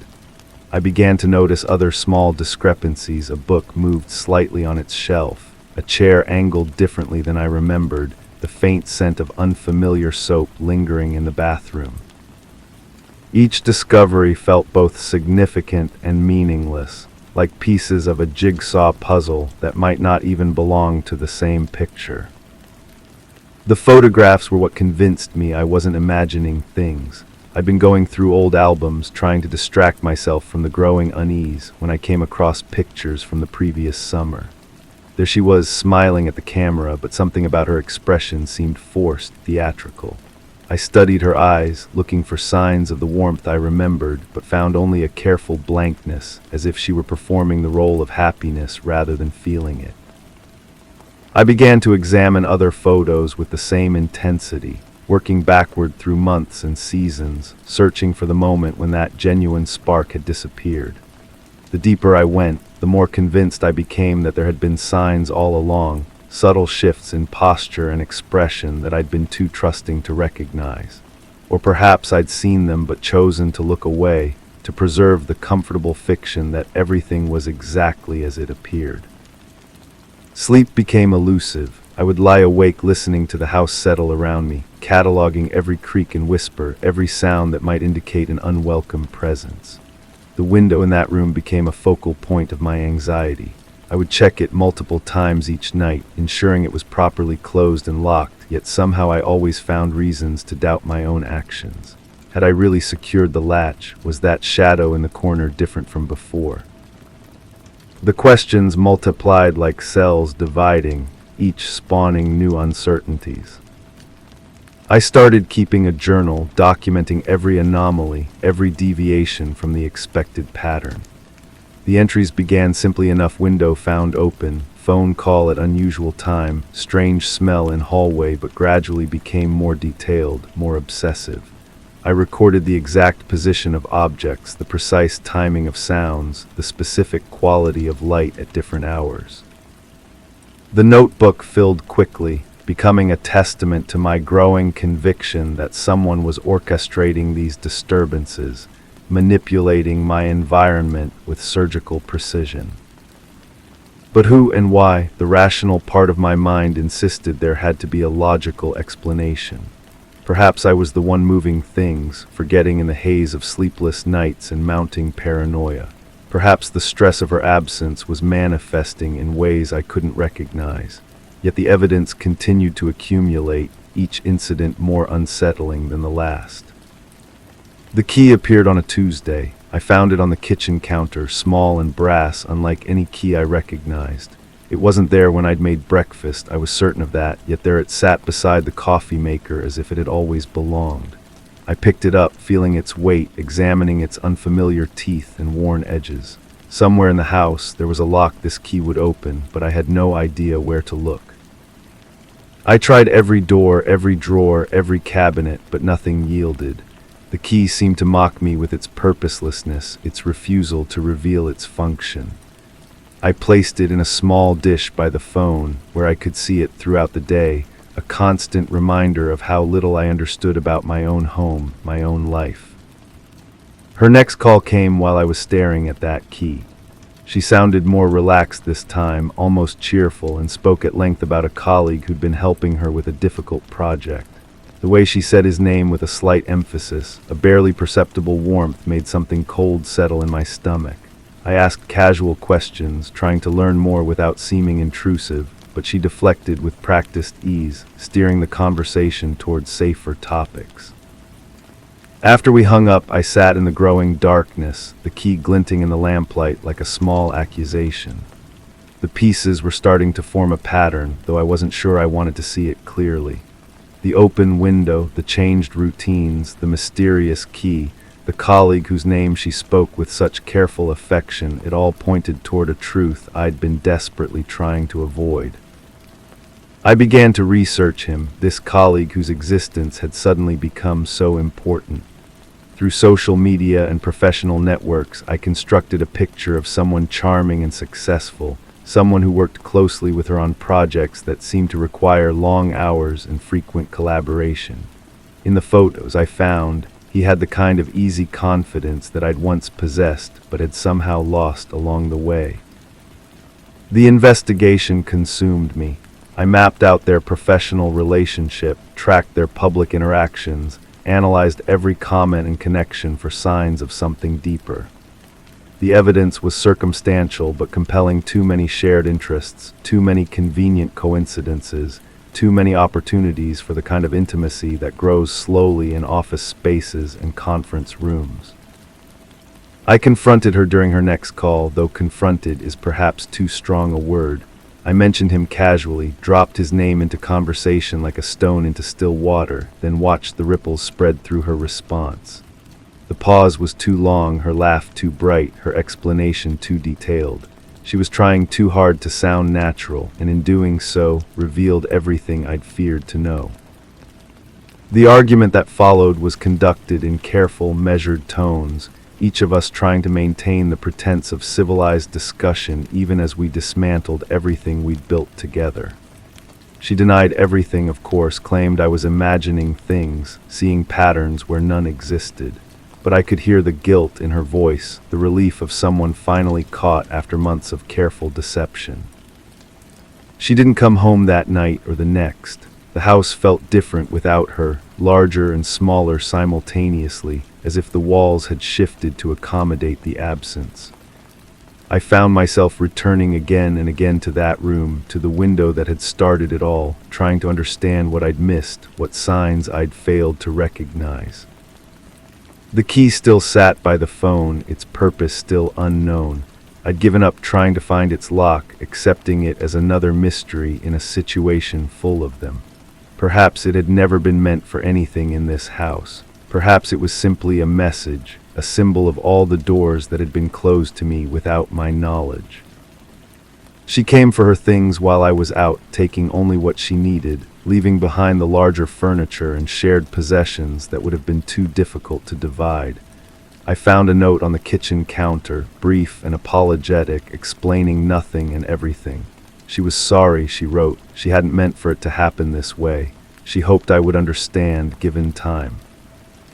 The house echoed with her absence. Every room contained reminders of our shared life, artifacts of a relationship that had ended not with dramatic confrontation, but with quiet dissolution, like sugar stirring into water until it simply disappeared. I moved through the spaces we'd once occupied together, trying to remember what it had felt like before suspicion had poisoned every interaction. I still check the window each morning, though I'm no longer sure why. The routine has become automatic, a ritual without meaning, performed more from habit than necessity. Sometimes I find it open, sometimes closed, and I can no longer tell whether the variations represent genuine intrusions or simply the natural inconsistencies of a mind learning to live alone. The key disappeared eventually, vanishing as mysteriously as it had appeared. I noticed its absence only gradually, the way you might notice the end of a sound you'd grown accustomed to hearing. The small dish by the phone looked empty without it, purposeless, like so many things in the house that had once held meaning. I've started sleeping better, though my dreams are often strange and fragmented, filled with images of windows and keys and faces I almost but don't quite recognize. During the day, I find myself less inclined to search for hidden meanings in everyday occurrences. A moved object is just a moved object. An unexpected sound is just a sound. The world has returned to being merely itself, without the weight of constant interpretation. Yet sometimes, in the late afternoon when the light falls at just the right angle, I catch myself studying the curtain in that room, watching for movement that might indicate something more than simple air currents. The rational part of my mind knows better now, understands that I was the architect of my own paranoia, constructing elaborate theories from insufficient evidence. But old habits die hard, and suspicion, once awakened, never fully sleeps. I stood at the edge of the room again this morning, drawn by the same inexplicable pull that had brought me here so many times before. The curtain swayed in its familiar dance, responding to currents I could neither see nor fully understand. The window was closed, I was certain of that, yet the fabric moved with the same gentle rhythm that had first captured my attention all those months ago. I waited, pulse quickening with remembered anxiety, for some sign or revelation that never came. The only sound was the distant ticking of a clock I'd never been able to locate, marking time that seemed to stretch and compress like the fabric of the curtain itself. And in that moment of perfect stillness, I realized that the mystery had never been about the window at all, but about the spaces between certainty and doubt, between what we see and what we choose to believe. Story 7. It smelled like lavender, sweet and sharp, as if someone had scattered dried petals in the attic's corners. The aroma drifted through the air, tugging at a place in my mind that resisted clarity. I stood at the threshold, feeling the worn wood beneath my feet, and inhaled again, trying to pin down where such a fragrance could possibly originate. The attic was bare, walls lined with nothing but the dust of neglect. As I stepped forward, the scent intensified, entwining with something acrid like smoke that had long since faded from memory. Each breath brought a flicker of something I couldn't quite grasp, an image of a locked drawer, its contents long forgotten. I hadn't noticed the lavender since that night, but now it was everywhere. The floorboard creaks beneath my weight, the same creak, I think, or perhaps every old house makes this sound when you disturb its silence. My fingers trace the rough edge of the door frame, and I wonder if she touched this same spot, if her fingertips left some invisible mark that draws me back here again and again. I remember sitting across from the detective. His coffee had gone cold while he shuffled through photographs, each one revealing nothing and everything at once. The images blurred together in my mind: a kitchen table set for two, a garden gate left ajar, a bedroom window that faced the woods. He kept asking about the timeline, as if time moved in straight lines when everything was falling apart. "You were the last person to see her," he said, "but was I? Memory feels unreliable now, like trying to hold water in cupped hands." The lavender grows stronger near the far wall. I press my palm against the plaster, feeling for warmth, for some evidence of life that once moved through these spaces. The wall is cold, but underneath my touch I sense something else. A vibration, maybe, or just my pulse echoing back at me. She had always worn that perfume, not lavender, something floral, but different. Jasmine, perhaps, or gardenia, I can't recall now, though I once knew it as well as my own breathing. The scent would linger in rooms after she left, a ghost of presence that made absence feel heavier somehow. The case file sits on my kitchen table, corners worn from handling. Page after page of witness statements that contradict each other in small but significant ways. One neighbor swears the porch light was on. Another insists it was dark. The mailman remembers seeing her car in the driveway, but the mechanic has records showing it was in the shop that entire week.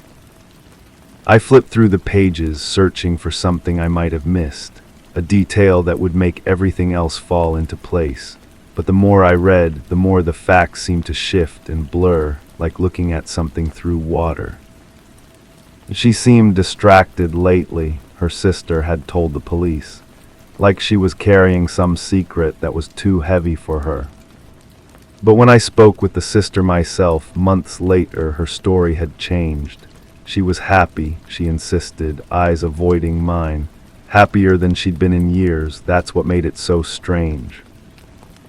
The attic holds its breath around me. Dust motes dance in the weak light filtering through a grimy window. I move toward that window, drawn by some instinct I can't name. The glass is thick with grime, but I can make out the shape of the garden below.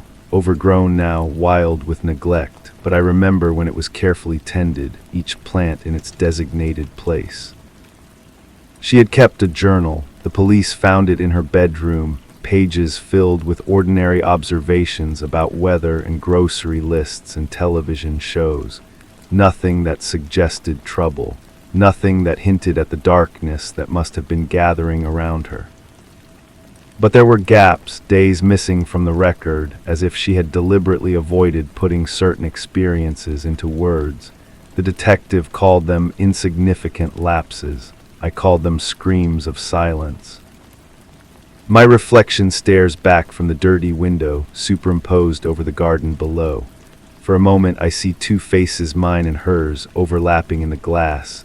Then I blink, and there's only me, looking older than I remember, marked by months of questions that have no answers.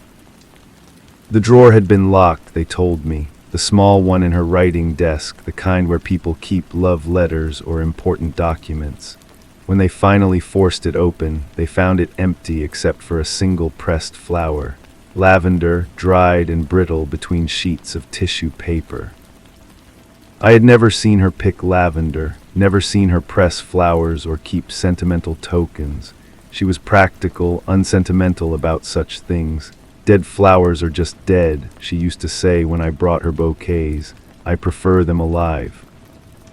So why the lavender, and why locked away like a secret?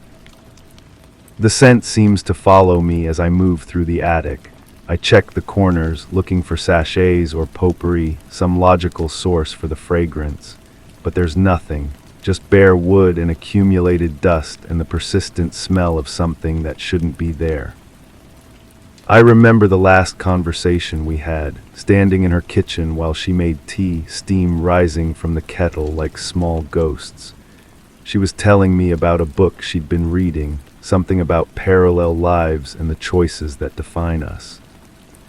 "Do you ever wonder," she had asked, stirring honey into her cup, "what would happen if we could go back and change just one thing, just one small decision that seemed unimportant at the time?" I had laughed, called her philosophical, but now I replay those words, searching for hidden meaning, for some clue I was too distracted to catch. The investigation stalled after 6 months. No evidence of foul play, the detective explained. No signs of struggle. No indication that she hadn't left of her own accord, but her bank account remained untouched. Her passport never moved from the drawer where she kept it. Her car was found at the bus station, keys still in the ignition, but no one remembered seeing her board any bus. People disappear, the detective said, closing the file. Sometimes they just need to become someone else. But I knew her, knew the way she organized her spice rack alphabetically, the way she paid bills 2 weeks early, the way she never left dishes in the sink overnight. She wasn't the type to vanish into uncertainty. She was the type to plan, to prepare, to leave forwarding addresses and detailed instructions for the care of her plants. The plants had all died while she was gone. I had found them weeks later, brown and brittle in their pots, as if they had given up waiting for her return. I kneel on the attic floor, running my hands across the boards. Some are newer than others, the wood a slightly different shade. Repairs made over the years or renovations that left their mark. My fingers catch on a loose nail, and I work it free, studying the small hole it leaves behind. Evidence of something that was once there but is no longer, like everything else in this case. Her neighbor had seen a man in her yard one evening, tall, wearing a dark coat, standing near the garden gate. But when pressed for details, the neighbor's description became vague, uncertain. Maybe not tall, maybe not a man, maybe not her yard at all, but the one next door. Memory, I've learned, is not a recording but a reconstruction. Each time we remember something, we change it slightly, adding new details or losing old ones. The truth becomes layered over with interpretation, assumption, desire. What I remember of her might not be who she actually was. What I remember of our last conversation might not be what was actually said.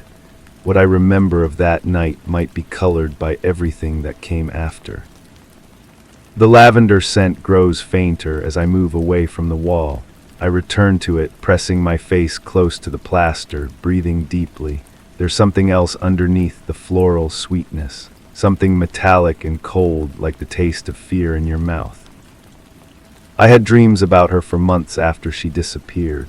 Always the same scenario. I would find her in places she had never been, doing things she would never do.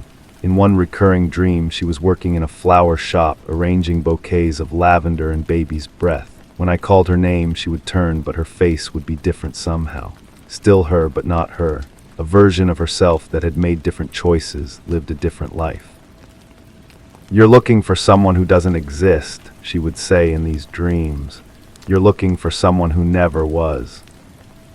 The case file contains a photograph of her bedroom, taken the day after she was reported missing. Everything appears normal, undisturbed. The bed is made with military precision.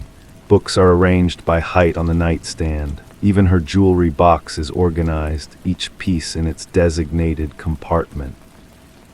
But there's something wrong with the picture that I can't quite identify. Some detail that doesn't fit, some absence that feels like presence. I've stared at this photograph for hours, studying every visible object, but the wrongness remains just out of reach.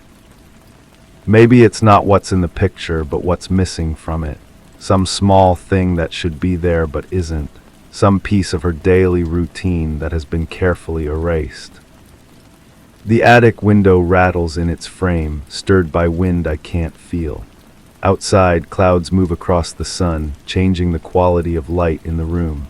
Shadows shift and reform, creating new shapes, new possibilities for interpretation. I think about parallel lives, about the conversation we had in her kitchen. What if she had found a way to step sideways into another version of herself? What if disappearance wasn't about leaving, but about becoming? The pressed lavender in her drawer takes on new significance. Not a memento, but a map. Not a memory, but a destination. But these are the thoughts of someone who has spent too much time looking for answers that might not exist. Someone who has confused investigation with obsession, who has lost the ability to distinguish between evidence and wishful thinking. The detective was probably right. People disappear. They reinvent themselves, shed old identities like snakes shed skin. They walk away from lives that no longer fit, leaving behind only questions and the persistent scent of lavender in empty rooms. I stand to leave, but the fragrance holds me for another moment, sweet and sharp, familiar and strange, a reminder of something I almost understood but never quite grasped, a truth that exists in the space between memory and imagination, between what was and what might have been. The floorboard creaks as I step toward the door, the same creak or a different one. In houses like this, every movement echoes with the weight of all the movements that came before. Every step is both first and last, both arrival and departure. The lavender follows me down the stairs, fading gradually until it's just a whisper in the air, a question mark hanging in the silence. By the time I reach the front door, it's gone entirely, leaving only the ordinary smells of dust and age and abandonment. But I know it will be there when I return, because I will return. Tomorrow or next week or next month, drawn back by the promise of understanding, by the hope that this time I'll find the missing piece that makes everything else make sense. The case file waits on my kitchen table. The photographs wait in their manila envelope. The questions wait in the spaces between what I know and what I remember, between what happened and what I wished had happened. And somewhere in a place I can't reach or name or find, she waits too. Not the person she was, but the person she became when she stepped through the door of possibility and closed it behind her, leaving only the scent of lavender and the echo of choices that can never be unmade. The truth, I think, is not something to be discovered, but something to be accepted. Not a destination, but a journey. Not an answer, but a better question. What if we could go back and change just one thing? What if we already have Story 8? It wasn't unusual for the records to have gaps. I sorted through them each morning, eyes skimming over dates and entries, some missing, some present. The office was quiet, just the hum of the air conditioning and the occasional rustle of paper under my fingers. Numbers lined up neatly, but they didn't always add up, though I never stopped to question why. An empty file slipped between two folders didn't seem out of place, the absence as much a part of the routine as the coffee break I took at 10. As I closed the drawer, I noticed the lock was loose. I left it that way. The understanding came slowly, like water seeping through a foundation. Something had shifted in the careful order of my world, though I couldn't name the moment it began. Perhaps it was the way the supervisor's chair remained empty 3 mornings in a row, or how the cleaning staff stopped emptying certain waste baskets. I found myself listening for footsteps that never came, watching for shadows that fell differently across the frosted glass of the corner office. I remember the smell of burnt coffee lingering too long in the break room. Someone had left the pot on, the dark liquid reduced to a bitter film at the bottom. The cup beside it still held warmth when I touched the ceramic rim. Steam had fogged the small window above the sink, and through it the parking lot looked distorted, like shapes moving underwater. I wiped the glass clean with my sleeve, but the clarity only made the emptiness more pronounced. The files became my compass through those strange weeks. Each folder held its own weight, its own story written in margins and highlighted sections. But certain documents felt lighter than they should have, as if pages had been carefully extracted. I would hold them up to the fluorescent lights, searching for impressions left by missing content, the ghost marks of words that once pressed into the paper beneath. My colleague from the adjacent cubicle began arriving later each morning. Her desk accumulated small changes, a different pen holder, family photos turned face down, a plant that slowly withered despite the automatic sprinkler system that misted the office greenery. When I asked about her weekend, she would pause too long before answering, her eyes focusing on something beyond my shoulder. The elevator developed a habit of stopping at floors where no one had pressed the button. I would stand in the fluorescent glow, watching the numbers climb past my destination, then descend again.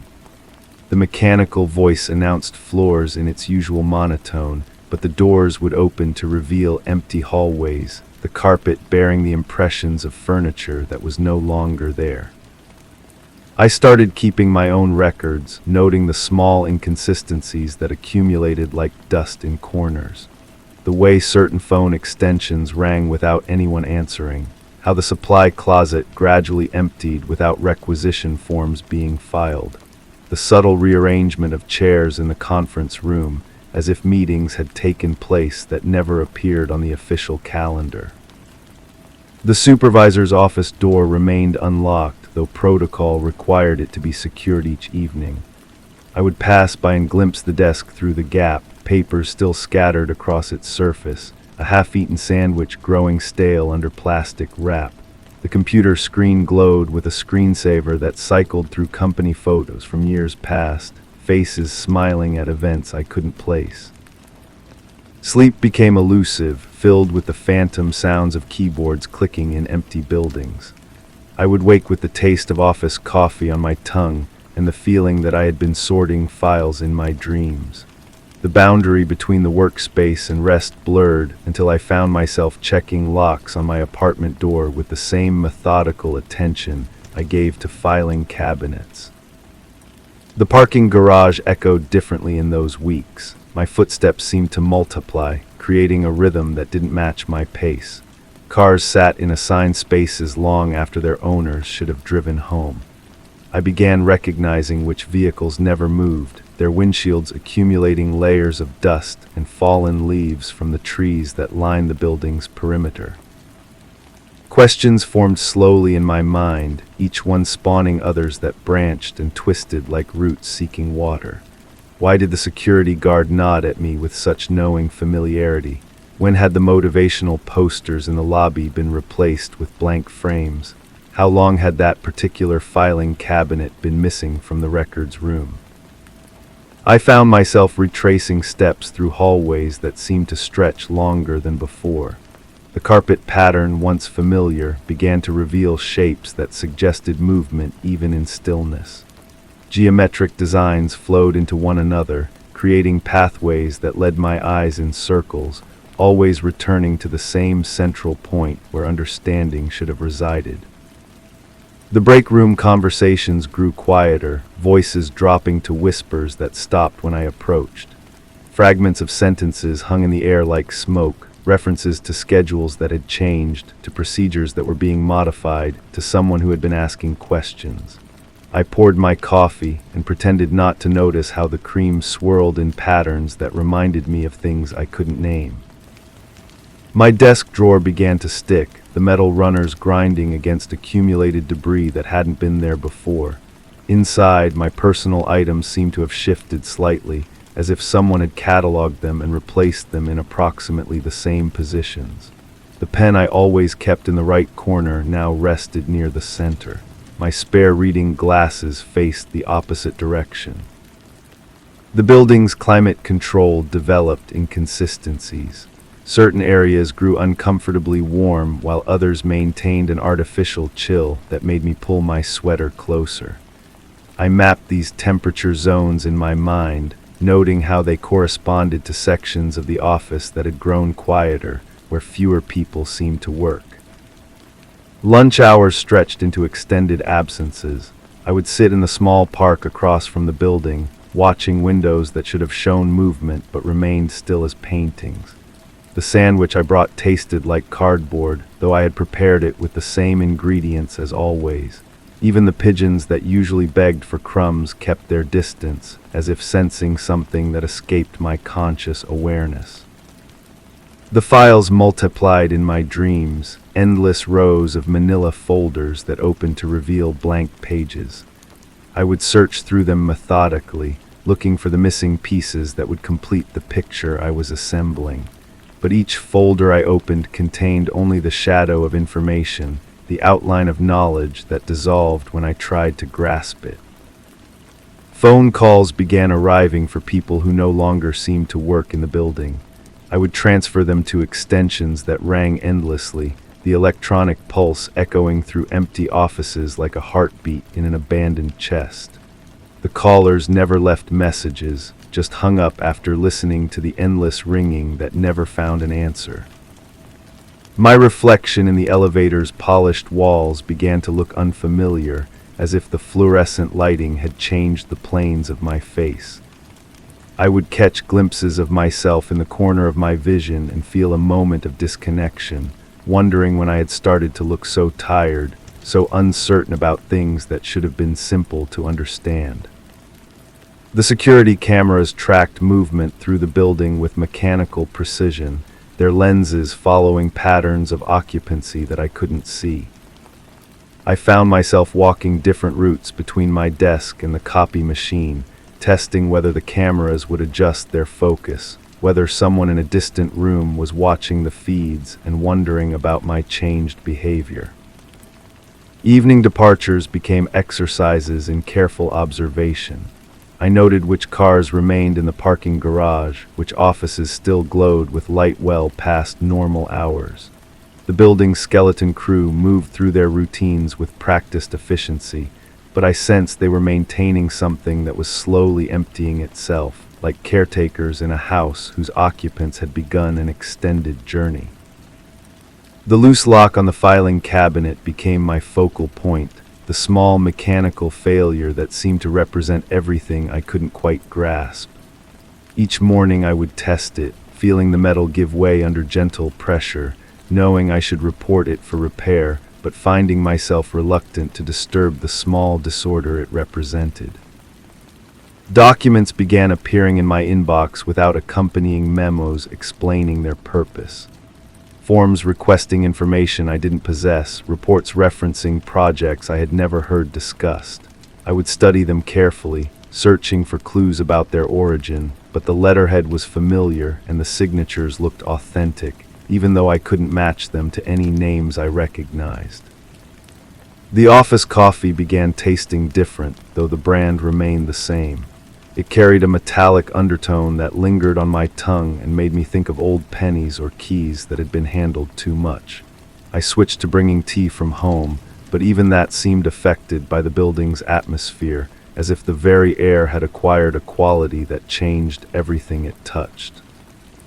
My cubicle neighbor's departure happened so gradually that I couldn't pinpoint when I realized she was gone. Her desk remained arranged as if she might return at any moment, but dust began to accumulate on her keyboard, and her chair gradually sank under its own weight. The photos she had turned face down remained that way, hiding smiles from events that felt increasingly distant.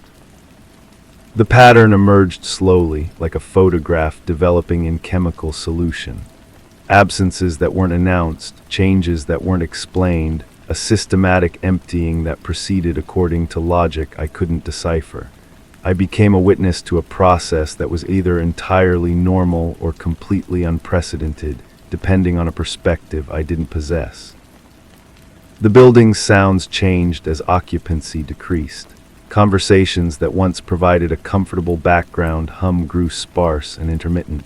The elevator traveled longer distances without stopping, its mechanical voice announcing floors to empty cars. Even the phones rang less frequently, as if the outside world was gradually losing track of the numbers that connected to our diminishing population. I started staying later, partly from curiosity and partly from a reluctance to leave the mystery unsolved. The cleaning crew worked around me with professional indifference, their vacuum cleaners following the same routes through spaces that held fewer and fewer people. They emptied trash cans that contained less waste, watered plants in offices where no one sat to appreciate their growth. The supervisor's office door stood open now, no longer even pretending to maintain security. The desk had been cleared except for a single folder that remained centered on the leather blotter. I never approached close enough to read its label, but I could see it from the hallway, a small rectangle of manila that seemed to pulse with significance in the late afternoon light. My own work continued with mechanical precision, though I began to question whether anyone reviewed the reports I filed or noticed the analyses I completed. The steady rhythm of data entry and form processing became meditative, a way of maintaining normalcy in an environment that was quietly transforming around me. The parking garage grew more cavernous as cars disappeared one by one. My footsteps echoed against concrete walls that seemed to expand to accommodate the emptiness. The security guard's booth remained staffed, but I noticed the monitors showed more and more vacant corridors, empty rooms where cameras dutifully recorded the absence of activity. Understanding approached like dawn breaking over a landscape that had changed during the night. The gaps in the records weren't anomalies, but evidence of a process that had been unfolding long before I became aware of it. The missing files, the empty offices, the loose lock that I never reported, all pieces of a larger pattern that was completing itself around me. The final morning arrived without announcement, distinguished only by the quality of silence that filled the building. I sorted through records as always, eyes skimming over dates and entries, but now the gaps seemed to tell their own story. The office hummed with the same mechanical breath, but the air felt thinner, as if the building was holding its breath. I opened the filing cabinet drawer and found it nearly empty, just a few folders scattered across the bottom like leaves after a wind. The lock was still loose, the metal mechanism worn smooth by countless openings and closings. As I tested it one final time, feeling the familiar give of broken springs, I realized that some gaps in the records were meant to remain unfilled, that absence could be as meaningful as presence. The understanding settled over me like dust on an unused desk. I had been sorting through the evidence of my own disappearance, cataloging the slow erasure that was claiming everyone in the building. The loose lock wasn't a mechanical failure, but an invitation, a small door left open in the careful architecture of forgetting. I closed the drawer gently, leaving the lock the way I found it. The metal clicked softly against metal, a sound like a key turning in a door that would never open again. Outside, the parking lot stretched empty under fluorescent lights that would continue burning long after the last car had found its way home. Story 9. The blinds were drawn tightly, permitting no outside observation. The desk was arranged meticulously, with papers squared and aligned to the edges. A chair was overturned, but no scuff marks disrupted the polished floor. A single coffee cup sat on the table, untouched yet emitting steam. The room maintained a steady temperature, unaffected by external conditions. The curtains remained undisturbed. However, footprints led to the window, which had not been opened. A notebook lay open to an empty page. A calendar hung on the wall, one day unmarked. I remember thinking the coffee was too perfect. Steam rising in thin spirals like someone had just poured it, just walked away for a moment. But the cup was cold when I touched it later. Or maybe that was another cup, another room. Memory becomes unreliable when you spend too much time looking at things that don't make sense. The footprints bothered me most, not because they were there, but because of how they stopped. Clean impressions in the dust that had settled despite the room's apparent order. Size 8, maybe 9. The tread pattern suggested expensive shoes, the kind with leather soles that whisper against marble floors. She used to arrange her papers that way, edges aligned, corners touching, obsessive precision that made me uncomfortable even when we were close.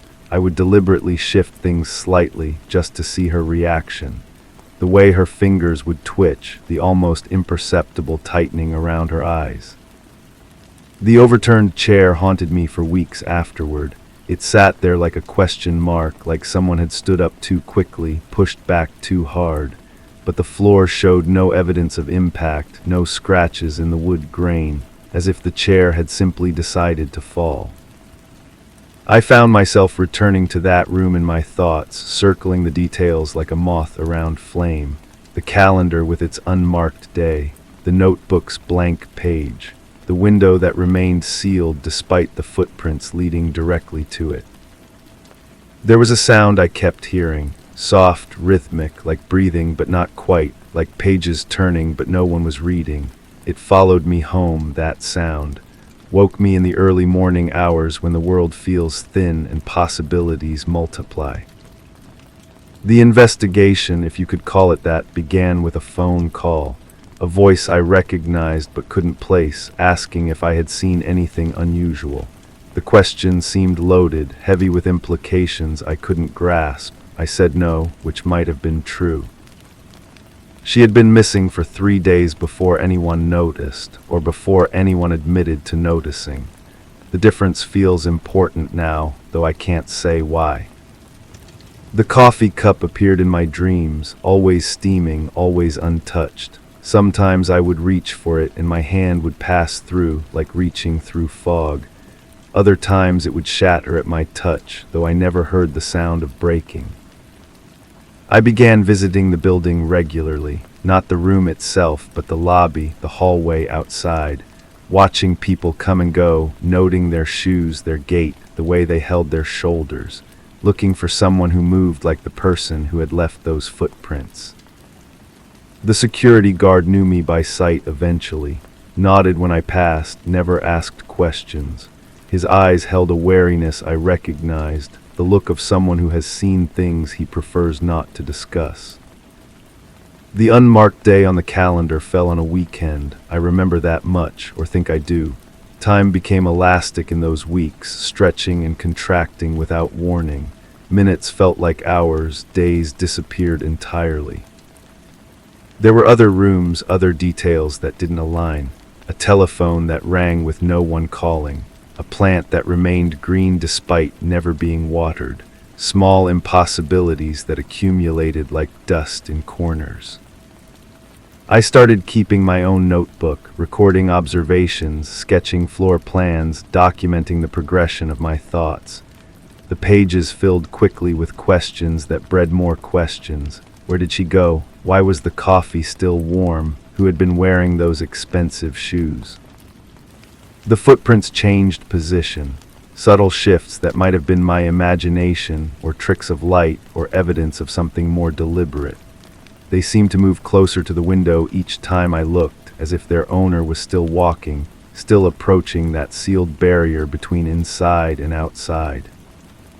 The chair remained overturned. I never saw anyone right it, never saw maintenance staff enter the room. It became a constant, the one element that never shifted or evolved, a fixed point in a constellation of moving pieces. I began to suspect I was being watched, not by cameras or security personnel, but by someone more patient, more careful. The feeling would settle on my shoulders like a weight, pressing down until I had to leave, had to find open spaces and moving air. The sound followed me everywhere now. That soft, rhythmic whisper that might have been breathing, might have been pages turning, might have been something else entirely.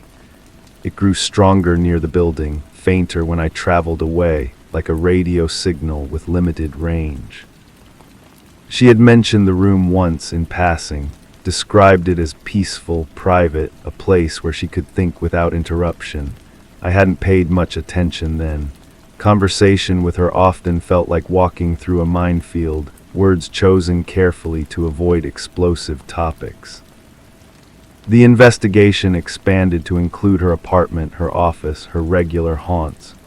Each space revealed the same meticulous organization, the same obsessive precision, but also gaps, absences that felt deliberate.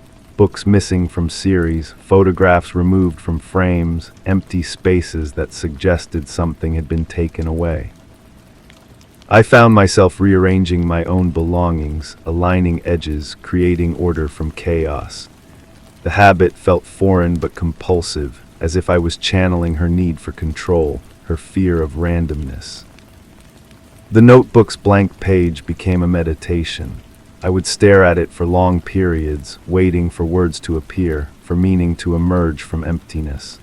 The paper had a slight texture, tiny imperfections that caught the light. Sometimes I thought I could see impressions from previous pages, ghost writing that remained just beyond legibility. The coffee cup multiplied in my awareness. I began noticing similar cups everywhere, steaming on tables, cooling on counters, abandoned half-empty in cafes and offices. Each one felt significant, connected to the original in ways I couldn't articulate. The footprints led to revelations I wasn't prepared for. Following their direction, tracing their path, I discovered they matched my own shoes. The expensive leather soles I had purchased recently, the ones that whispered against polished floors. The realization arrived like cold water, shocking and immediate. But I had never walked to that window, never stood in that position, never left those particular impressions. The contradiction felt like vertigo, like standing at the edge of a cliff and discovering the ground beneath your feet was no longer solid.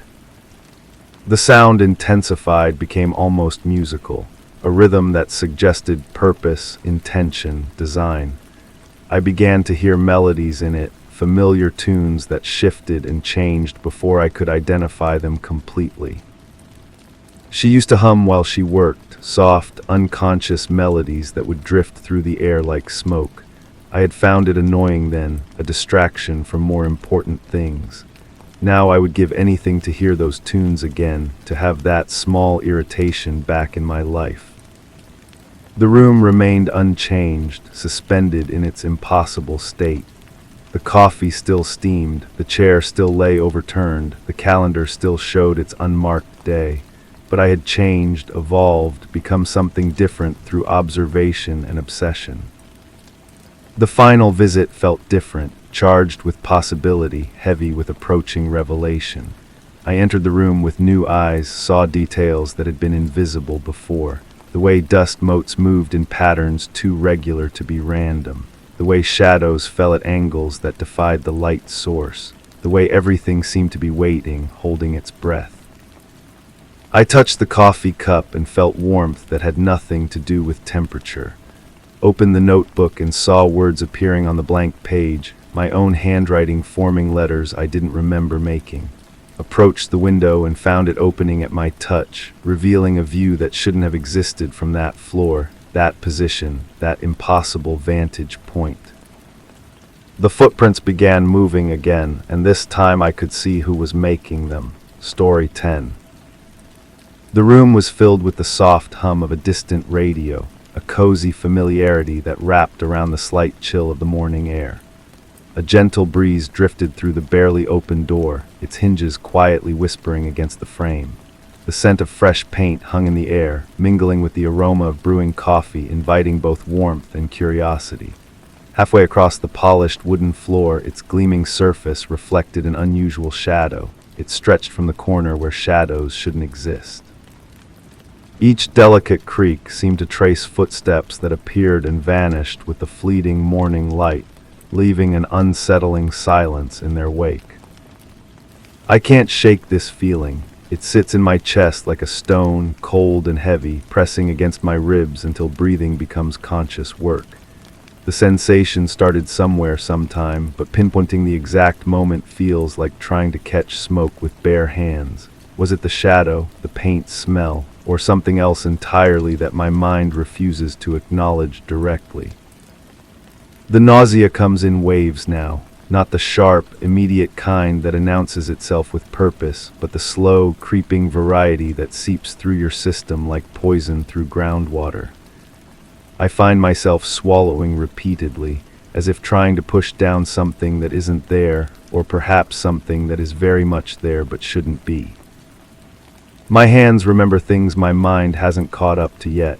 They shake slightly when I reach for objects, hesitate before touching surfaces, curl into fists without my permission.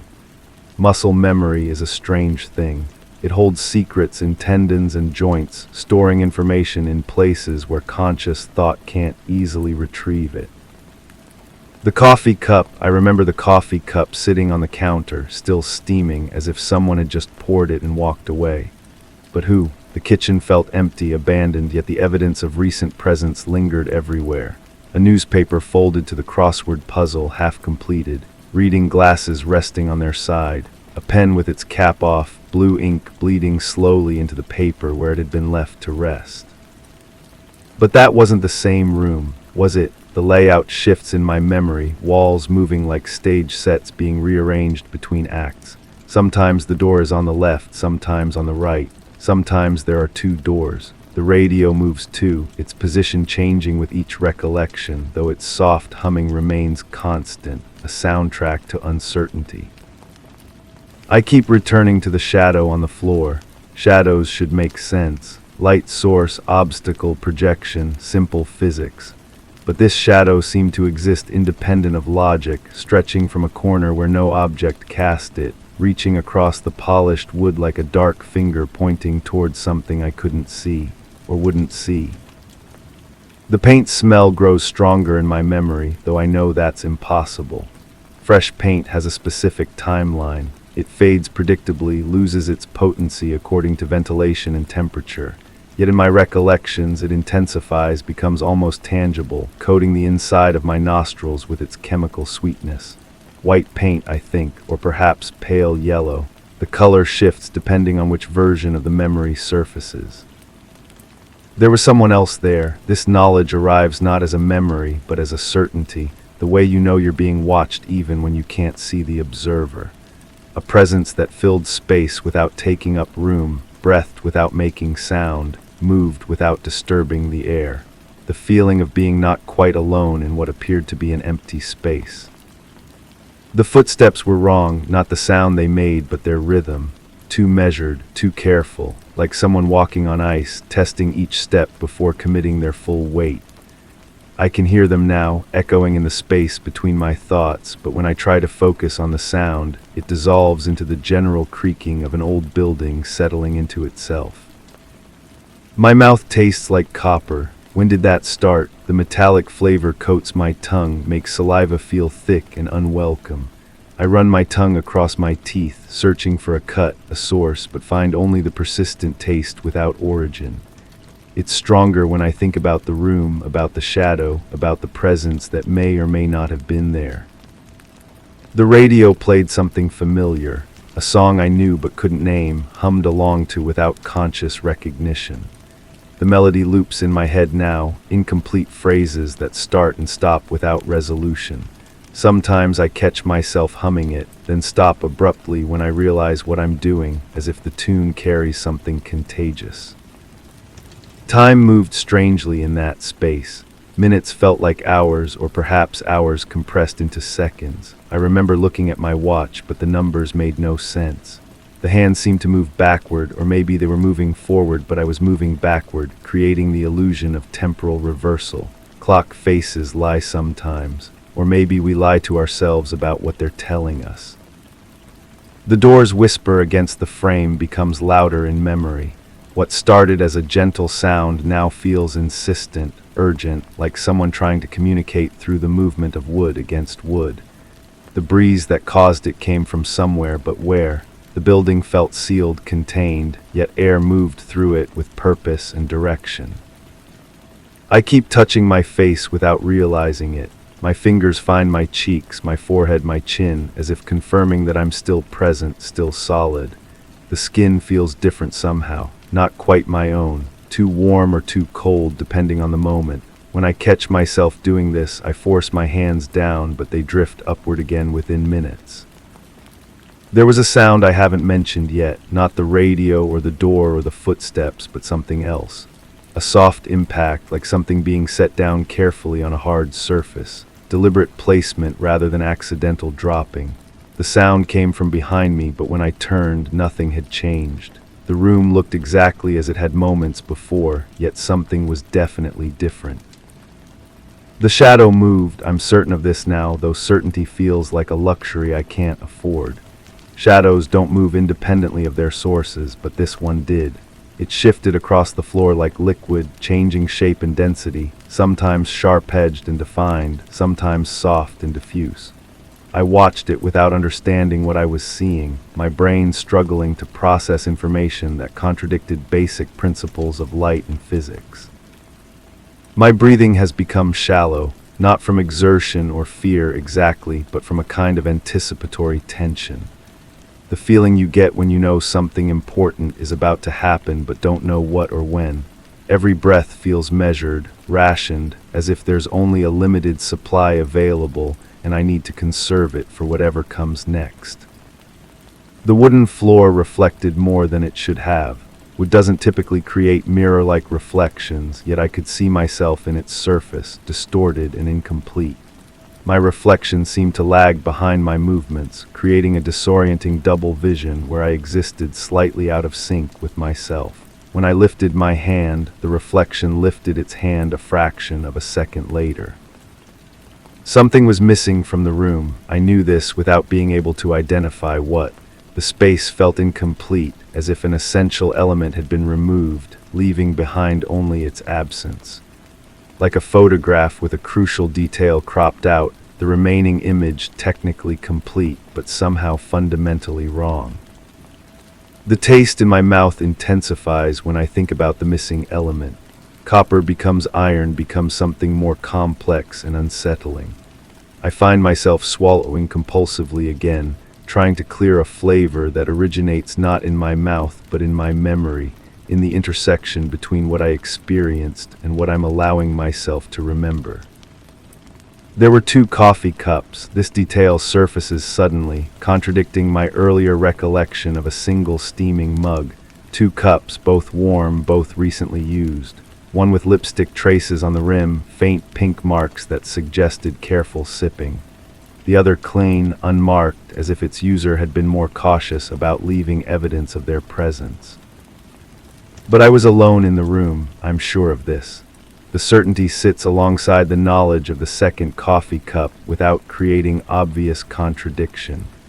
Both things can be true simultaneously if you don't examine them too closely, if you let them exist in the peripheral vision of consciousness where logic becomes more flexible. The paint smell wasn't from the walls. This realization arrives with uncomfortable clarity. The walls showed no signs of recent painting. No dropped cloths, no brushes, no tape marks or primer patches. Yet the chemical scent hung heavy in the air, concentrated and fresh. Paint on something else then, something smaller, something portable.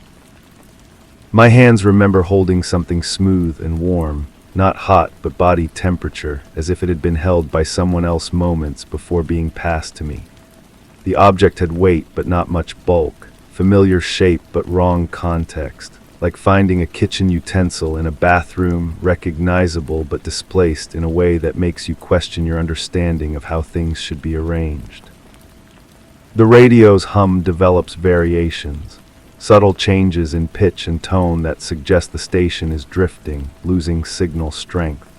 But the melody continues underneath, that familiar tune I can't name, playing on a frequency that seems immune to atmospheric interference. Sometimes I think I hear voices in the static, conversations bleeding through from other broadcasts, other places, other times. My reflection in the wooden floor shows someone I almost recognize. The features are mine but arranged differently, or maybe the same arrangement viewed from an impossible angle. The person in the reflection appears to be looking at something just behind and to the left of where I'm standing, but when I turn to see what's captured their attention, there's nothing there. The footsteps weren't from the room I was in. They came from above or below or through the walls themselves. Sound travels strangely in old buildings, following paths through hidden spaces, emerging in unexpected locations. What sounds like someone walking beside you might be someone walking 3 rooms away, their movement translated through wood and plaster into ghostly percussion. I remember now why the shadow was wrong. It wasn't just that it existed without a source, but that it was too dark, too dense. Shadows are the absence of light, but this one seemed to be the presence of something else. It absorbed light rather than simply blocking it, creating a patch of space that felt deeper than the floor it fell across. The coffee was still hot when I touched the cup.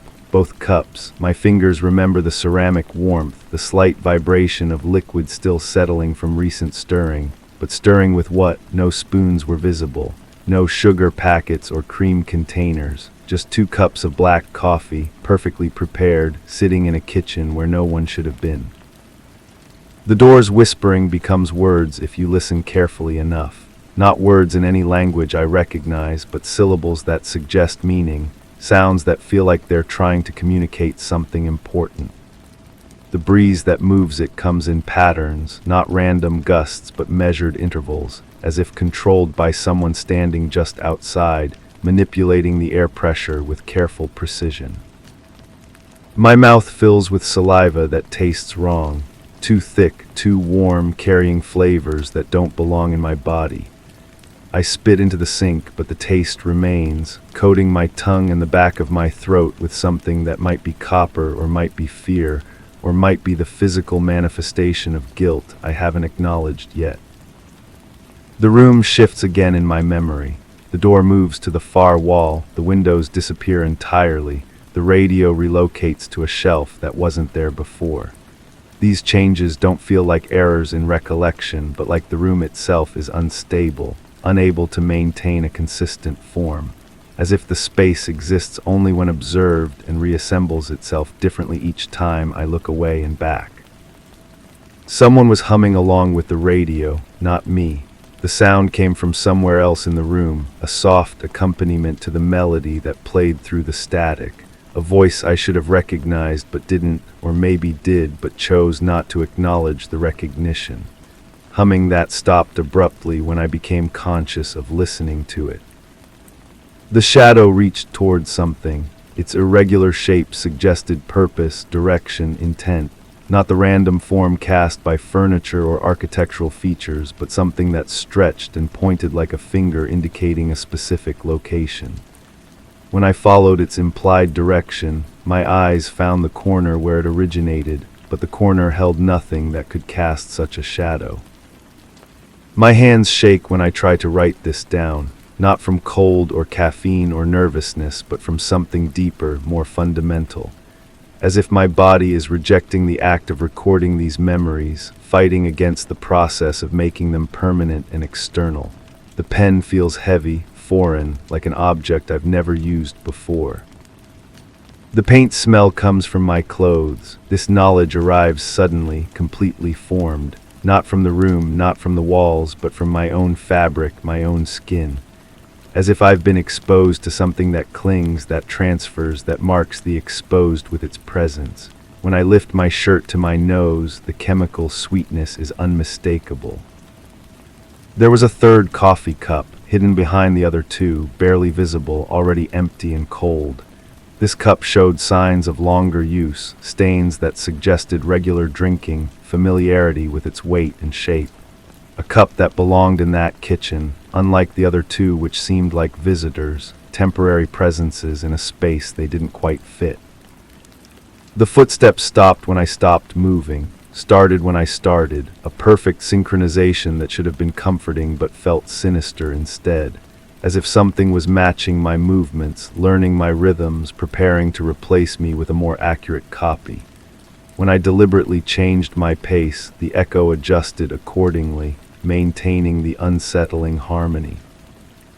My reflection in the window shows someone standing behind me, but when I turn around, the room is empty.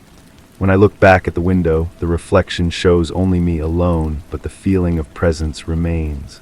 The glass holds images that reality doesn't support, displays scenes that contradict what my eyes report when I look directly at the space instead of at its reflection. The radio plays the same song on repeat, though this should be impossible. Radio stations don't loop individual tracks endlessly, but this melody continues without variation, without commercial interruption, without the natural progression that characterizes broadcast programming. As if the song exists only for me, only in this moment, only for this purpose I can't identify. Something warm touches my shoulder, not a hand exactly, but pressure that suggests intention, contact that implies presence. When I reach up to touch the spot, there's nothing there, but my skin retains the impression of warmth, the ghost sensation of contact that fades slowly rather than disappearing immediately. The wooden floor creaks under weight that isn't there, specific points of pressure that suggest footsteps but no visible cause for the sounds. The boards flex and settle as if supporting someone, but the space above them remains empty. I watch the floor respond to invisible presence, see the physical evidence of something my eyes can't detect. My memory fractures here, becomes unreliable even by its own standards. Events that happened in sequence become simultaneous. Actions that took time compress into single moments. The room exists in multiple states at once, empty and occupied, familiar and strange, safe and threatening.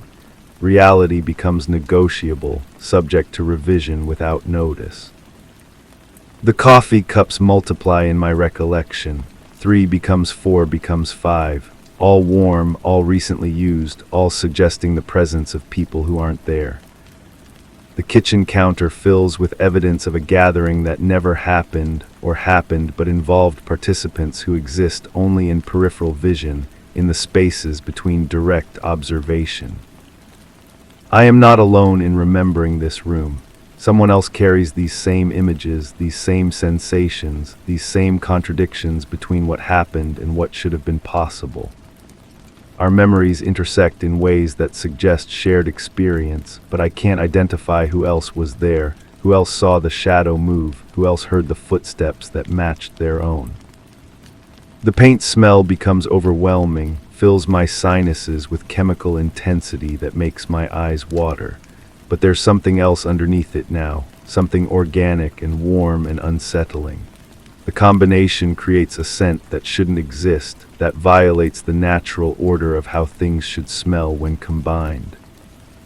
The room holds its breath. This is the only way to describe the quality of stillness that settles over the space, a suspension of normal atmospheric activity that makes every small sound amplified and significant. Even the radio's hum seems muted, as if the air itself has become too thick to carry sound effectively. My hands remember washing something, not dishes, not clothes, but something that required careful attention, thorough cleaning, complete removal of evidence that it had been used. The water ran red briefly, then clear, then red again, as if whatever I was cleaning released its stains reluctantly, in stages. But I don't remember what I was washing. The object itself remains hidden behind a curtain of selective amnesia, visible only in its effects, its aftermath, its absence from the current scene, like seeing a shadow without being able to look directly at what casts it.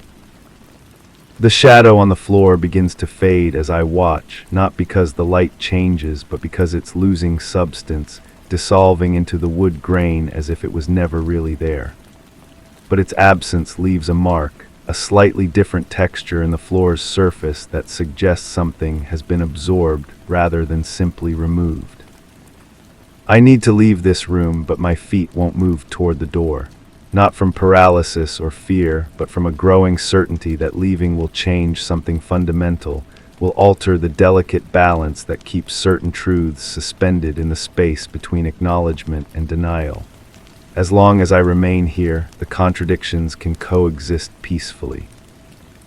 The radio finally goes silent, but the melody continues in my head, stronger now without competition from external sound.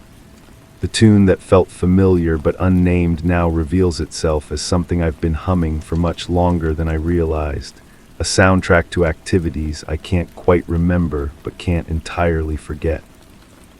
Someone else is humming it too, somewhere nearby, their voice harmonizing with mine in a duet I didn't know I was participating in.